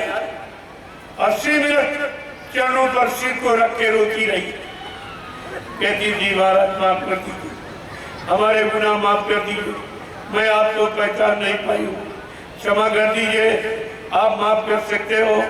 प्रेमियों, ये इतने दयालु कि माफ भी कर दिया और दोबारा यानी और आशीर्वाद दे दिया, ये दोबारा फिर प्रधानमंत्री बने। जितने प्रेमी थे जो जेल में गए थे, हजारों लोगों ने बाबा जी का साथ छोड़ दिया। कहा, हमने पुलिस की गाली खाई, लाठी खाई, जेल में रहे 21 महीना और इन्होंने आशीर्वाद दे दिया। अरे हमें आपको क्या मालूम कि संत महात्मा किस रीति से कौन सा काम करेंगे, वो तो उनकी मौज मर्जी की बात, तो हम आपसे समझ नहीं पाते।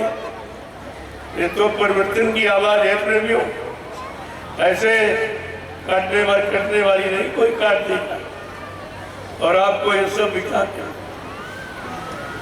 इसलिए मैं बहुत थोड़ा समय आपके लिए लेके आया हूँ, क्योंकि तो मेरा एक तूफानी दौड़ा है आपके पूरे बिहार का।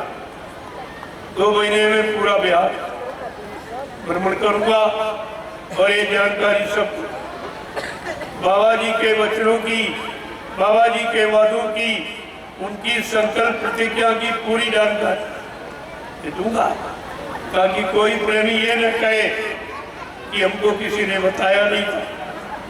हम बहुत थोड़े दिन के नामधारी थे, मैंने पूरा संदेश नहीं सुना था, इसलिए उन्हीं प्रेमियों के वास्ते ये संदेश जारी हुआ और अब सबको सुनने का मौका मिला। तो मानो न मानो खुशी आपकी, मैं मनाने नहीं आया हूं, मैं याद करवाने आया, ताकि वो मुसीबत के समय पर आप ये न कह सको कि हमको किसी ने इशारा नहीं किया, हमको किसी ने बताया नहीं था, जानकारी नहीं दी, हमें आपको कहने। इसलिए आगे क्या कह रहे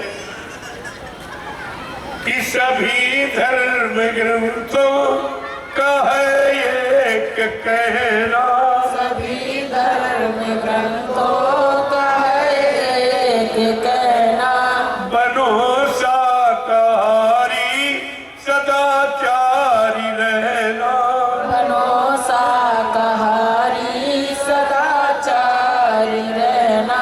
प्रेमियों, ये शाकाहारी बनने की जो प्रार्थना की जा रही है, एक कोई नया नहीं है। जब बच्चा माँ के पेट से पैदा होता, माँ के घर जब पैदा होगा, चाहे हिंदू घर में हो चाहे मुसलमान घर में, किसी जाति में, तो हर माँ ने पैदा होने के बाद अपने बच्चे को अंडा नहीं खिलाया, मुर्गा नहीं खिलाया, बकरा नहीं खिलाया, मछली नहीं खिलाई, दारू नहीं पिलाई, कोई नशा नहीं पिलाया। हर माँ ने अपने बच्चे को अपना दूध पिलाया। ये दूध शुद्ध शाकाहार और दूध से संबंधित जो आहार हम सब मनुष्यों के लिए परमात्मा खुदा ने बनाया, सीजनल अनाज और सीजनल दालें और सीजनल सब्जियां, फल फूल मेवे और दूध मक्खन मलाई घी, ये है शुद्ध शाकाहार। अगर ये आहार हम करते रहते तो हमारे में कोई बीमारी नहीं, कोई परेशानी, कोई लड़ाई झगड़ा, कोई दुर्घटनाएं नहीं, कोई चोरी डकैती कत्ल नहीं करता, कोई बेरहम नहीं होता। लेकिन आपने कहना नहीं माना तो समाज की, परिवारों की, देश की व्यवस्था बिगड़ गई। अब तो इसका सुधरना बहुत मुश्किल, अब तो इंसान की बस की बात नहीं रही, क्योंकि इंसानों तो बाबा जी ने कह भी दिया था, पहले भी कहा था, जोर लगा ले अहले जमाने, कब तक जोर लगाएगा, जग में जय गुरुदेव का झंडा लहर लहर लहराएगा। ये बाबा जी की आवाज समझिए। आज जितने झंडे तुम देख रहे हो, काले नीले पीले हरे लाल, एक दिन ये सब झंडे लोग इनको उतार के रख देंगे, क्योंकि कोई काम नहीं हुआ और सबने अपने अपने झंडे आपको पकड़ाए और आपका झंडा किसी ने नहीं बनाया।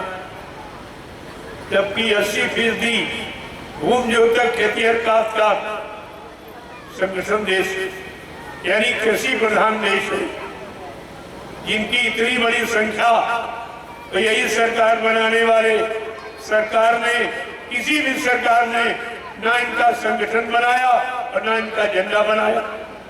अगर झंडा संगठन आपका होता तो आप ही अपने की अपनी मांग करती और आपकी मांग पूरी करनी पड़ती, क्योंकि आपका संगठन, आपका झंडा, झंडा अधिकार का प्रतीक होता।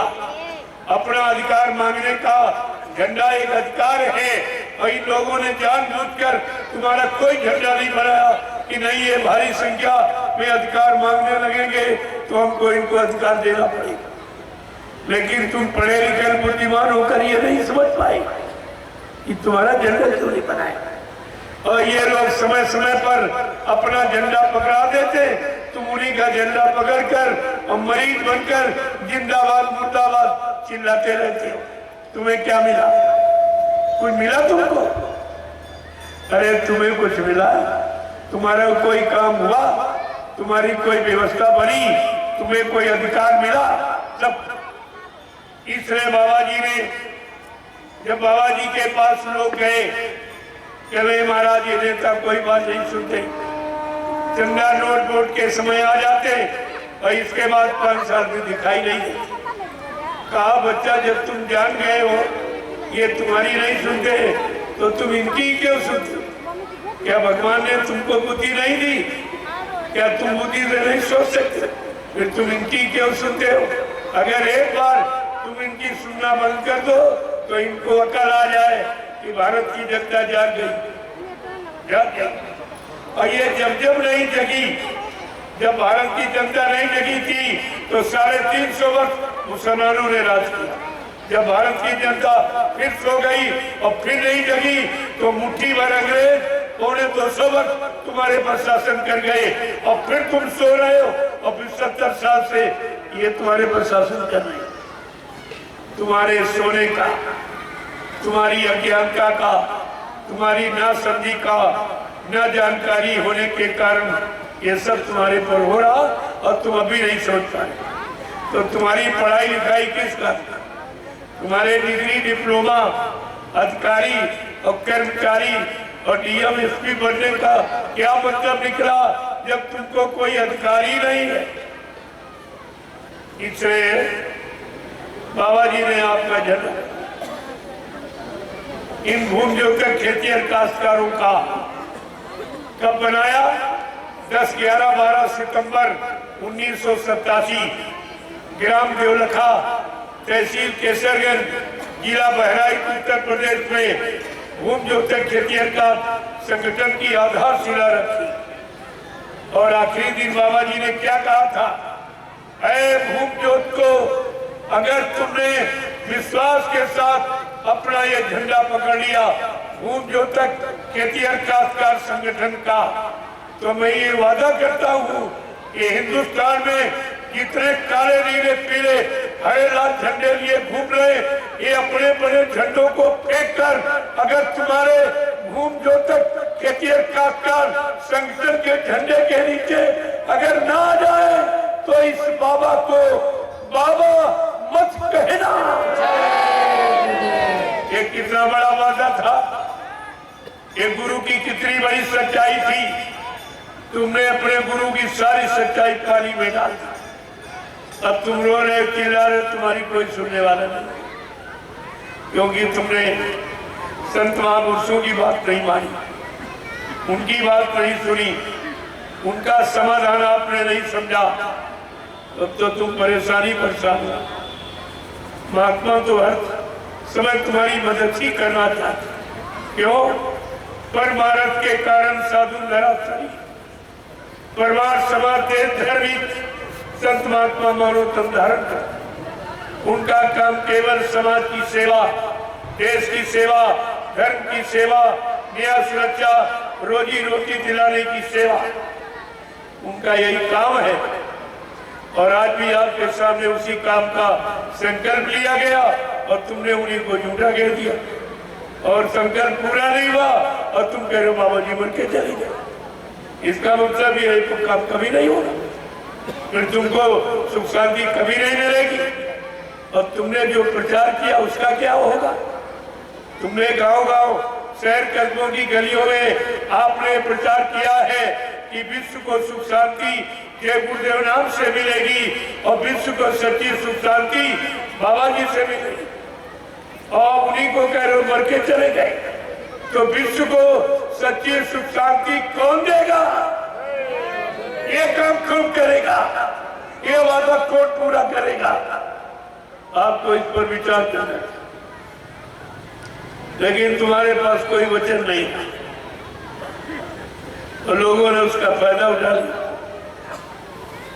एक कह रहा बाबा जी हमको वसीयत कर गए, दूसरा कह रहा बाबा जी हमको नाम पावर दे गए। तो मैं आपसे ये पूछने आया हूँ, क्या हिंदुस्तान में 2 ही चेले? ये 45 करोड़ का क्या? ये कहा इनका क्या? तो तुम जवाब नहीं खोल पाए, जबकि आपको मालूम है बाबा जी कोई छोटा बड़ा आदेश देते अपने राष्ट्रीय मंच मथुरा राष्ट्रीय कार्यक्रमों में, होली है, भंडारा, गुरु पूर्णिमा, इन्हीं राष्ट्रीय कार्यक्रमों में ही, यानी कोई आदेश हो, छोटा बड़ा आदेश, सामूहिक व्यक्तिगत कोई आदेश नहीं, इतना बड़ा आदेश मतलब किसी कान में कह गए और तुमने विश्वास कर दिया। अरे आप तो, मैं आपसे यही पूछ रहा हूं, क्या तुम हिंदुस्तान का कोई प्रेमी ये कह दे क्या बाबा जी ने अपने राष्ट्रीय मंच मथुरा से राष्ट्रीय कार्यक्रमों में क्या कभी ये कहा है कि मैंने इसको अध्यक्ष पद या वसीयत कर दिया या इसको मैंने नाम पावर दे दिया? सत्य बोलना नहीं। आप बाल बच्चेदार हो, सत्य बोलना नहीं। फिर आप मान के सुनिए। तुम बाबा जी की सुनने गए थे कि चेलों की सुनने? तुम्हारी समझ में इतना भी नहीं आया कि बाबा जी ने आज तक कोई आदेश, जबकि 4 अप्रैल 2005 को आपके बिहार से ही एक प्रेमी मथुरा गया। उसने कहा कि स्वामी जी हमारे पिताजी नामदान दे रहे, कहते स्वामी जी का हुक्म हो गया।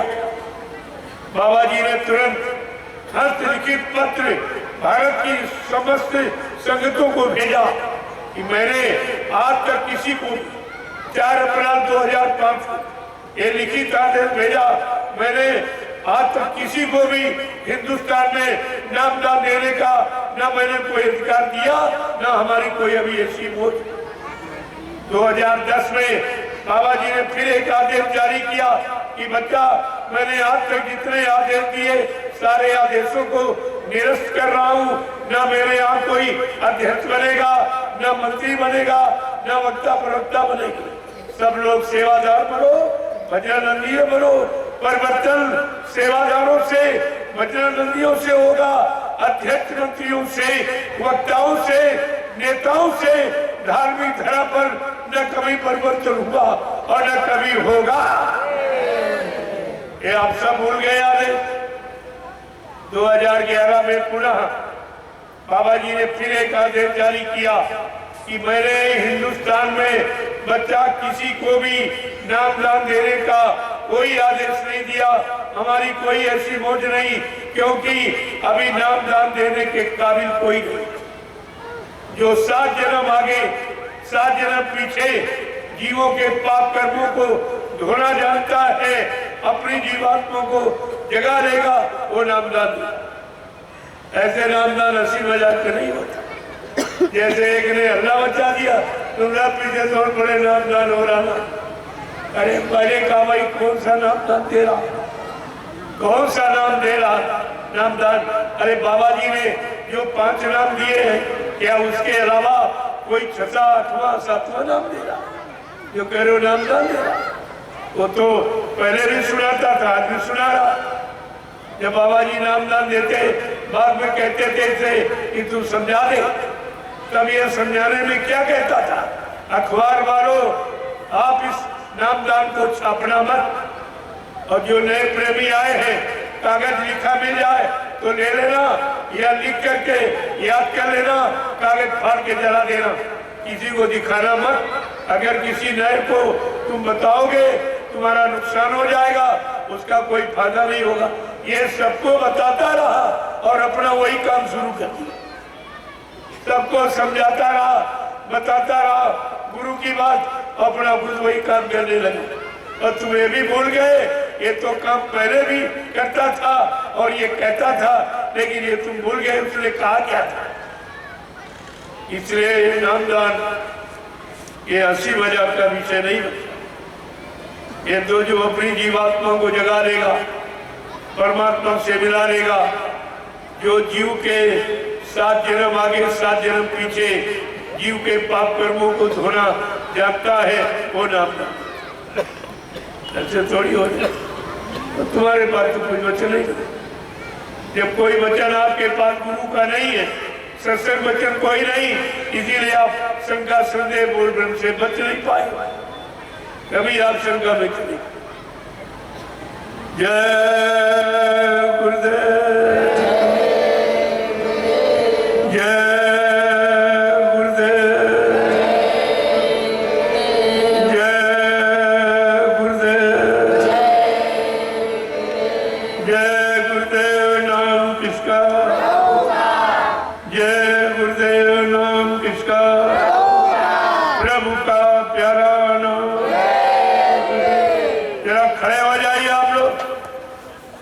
खड़े हो जाओ।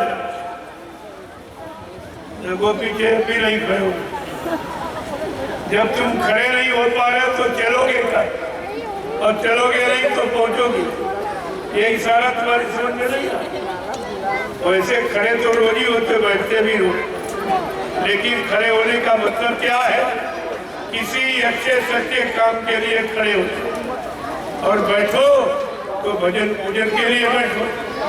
रुको वहां जहां कुछ मिले। ये शरीर की 3 स्थितियां हैं। अगर शरीर की 3 स्थितियां आप जान गए तो इसी शरीर के अंदर चेतन जीवात्मा परमात्मा अंश बैठी है, तो उसको भी आप समझ लो। अभी तुम शरीर की स्थितियों को नहीं समझ पाए हो कि खड़े होने का मतलब क्या, बैठने का मतलब क्या, और झुकने का मतलब कुछ भी तो आपकी समझ में आया।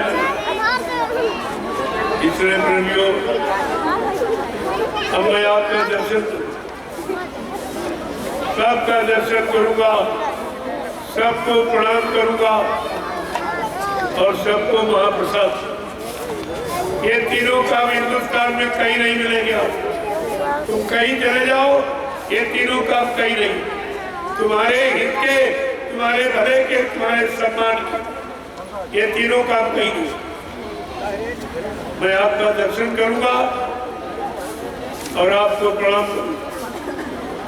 शरीर को नहीं, जीवात्मा, शरीर के अंदर जीवात्मा बैठी, प्रणाम जीवात्मा को।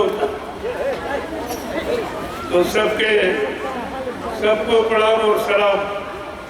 उर्दू में सलाम, हिंदी में प्रणाम कहते हैं। एक ही बात। हिंदी में संत कहते, देखिए एक बात, और उर्दू में फकीर कहते, हिंदी में गुरु कहते, उर्दू में मुर्शिद कहते, हिंदी में शिष्य कहते, उर्दू में मुरीद कहते, हिंदी में भगवान कहते, उर्दू में अल्लाह कहते। बात तो एक ही, लेकिन तुम इसी फिरके में रह गए और भूल भरम में, और कहा पर बड़ी प्रेम प्यार मोहब्बत में रहना चाहिए, और तुम लड़ाई झगड़े में पड़े। और आज ये माहौल खराब हो गया।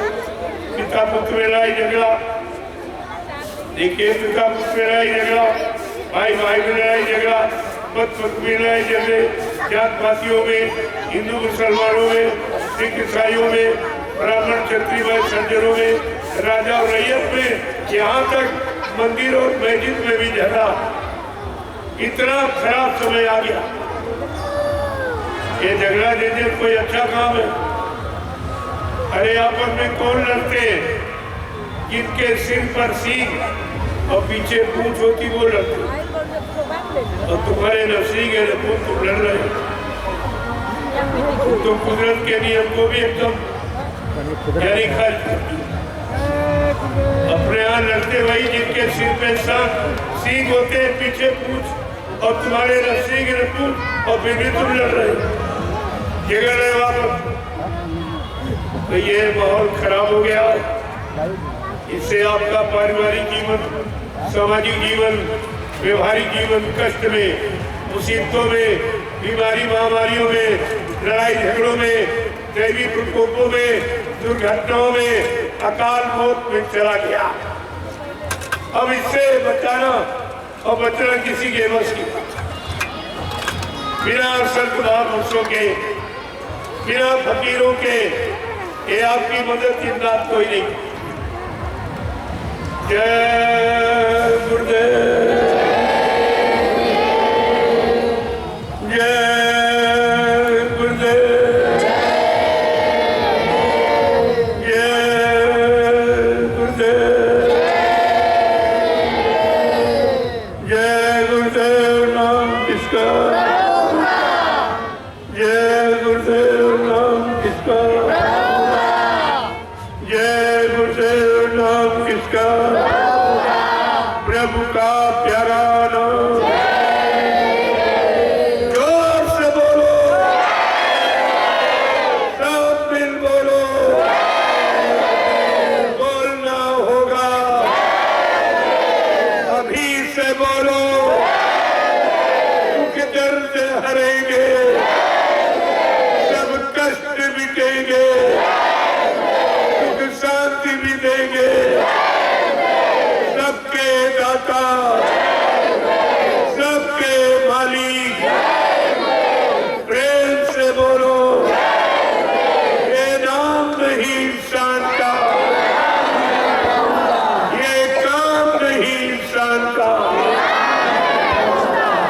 प्रेमियों, अब इंसानों के बस का कोई काम नहीं।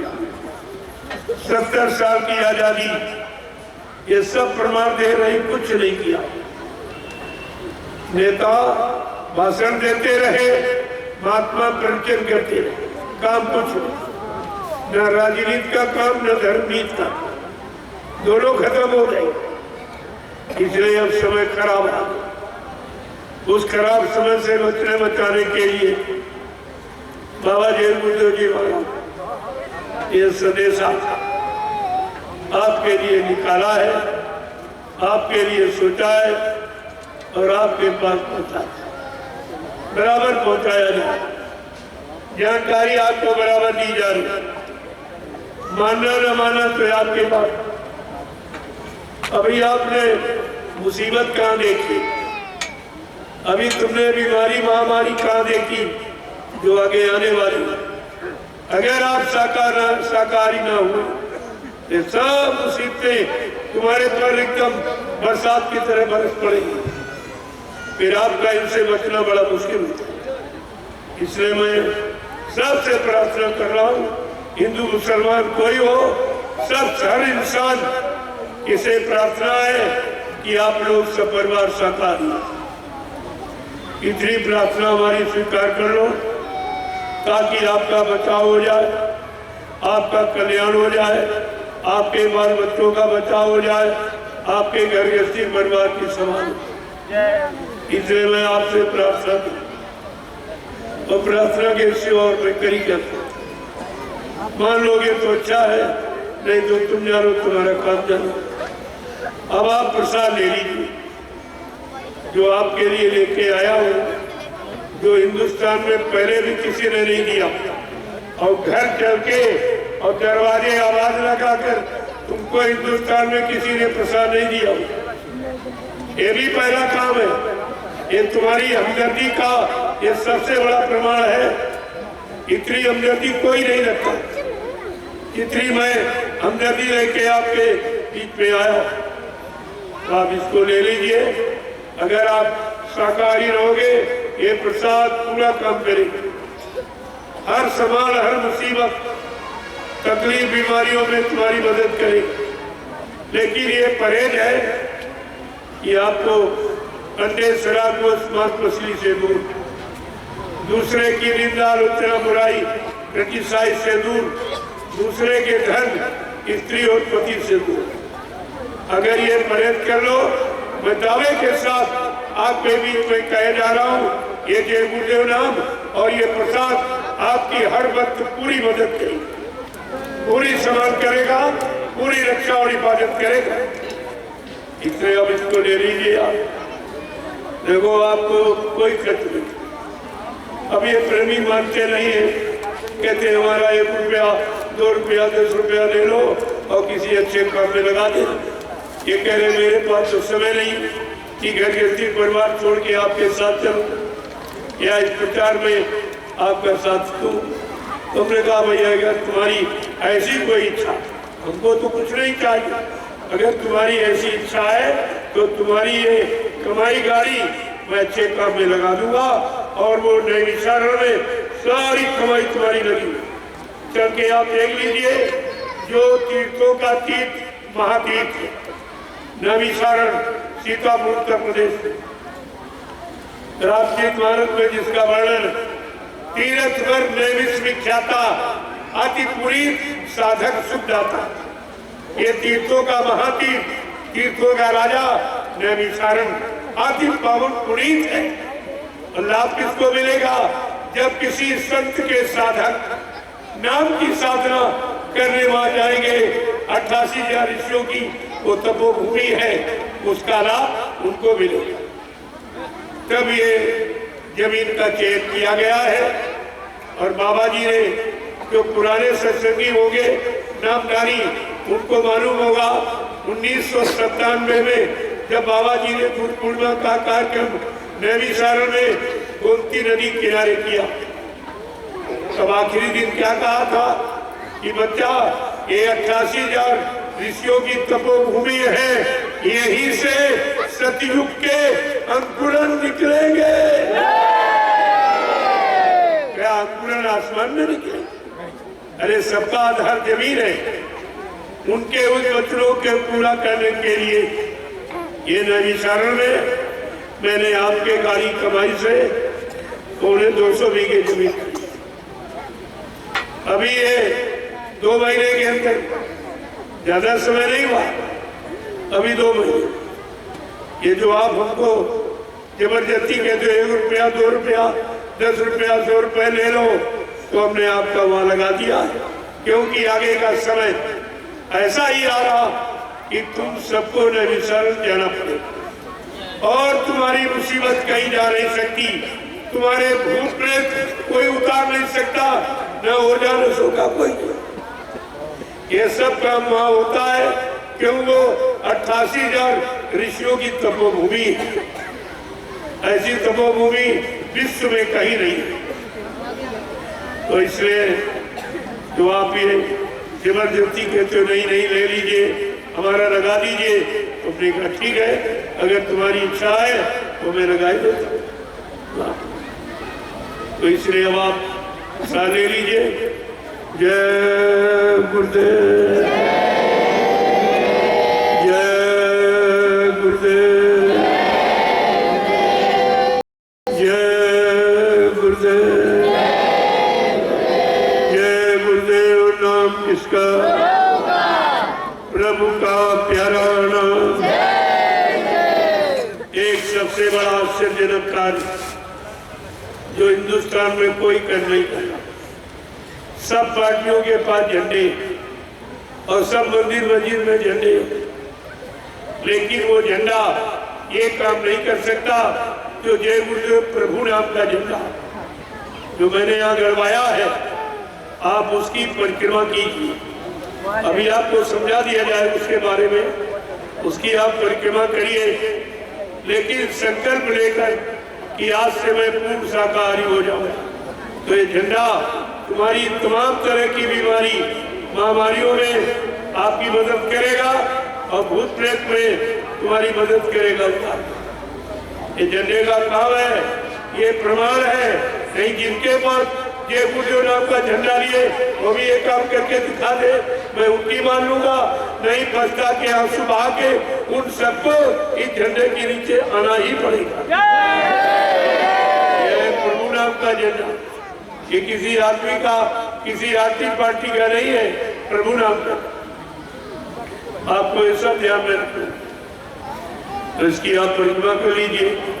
ये भी लाभ आपको मुफ्त मिल जाए, प्रसाद का भी लाभ मुफ्त में, और जो संदेश सुना है ये भी मुफ्त। ये यहाँ सब निःशुल्क, यहाँ व्यापार नहीं होता, यहाँ प्यार होता। प्यार है, सुधार है, ये व्यापार का काम यहाँ नहीं होता। जय गुरुदेव, जय गुरुदेव, जय गुरुदेव। नाम किसका? जय गुरुदेव। नाम किसका? प्रभु का प्यारा नाम। सतयुग कौन लाएंगे? विश्व में शांति कौन लाएंगे? जन जन में प्रेम कौन लाएंगे? स्वामी जी का कहना है, वो कितनी बड़ी बात है। अब आपको केवल एक ही काम करना साकार, इसमें 2 पैसे खर्चे नहीं, बल्कि जो धन आप खराब करते हो बच जाएगा, वो भी लाभ आपको मिल जाएगा। महात्मा सब तरफ से तुम्हारी मदद करना। अब आप नहीं कराना चाहते फिर तुम जानो तुम्हारे काम। तो आप लाइन से खड़े हो जाओ, एक लाइन महिलाओं की, एक कुर्सी, ये हमारी मर्यादा। मैं जल्दी से सादा को दे।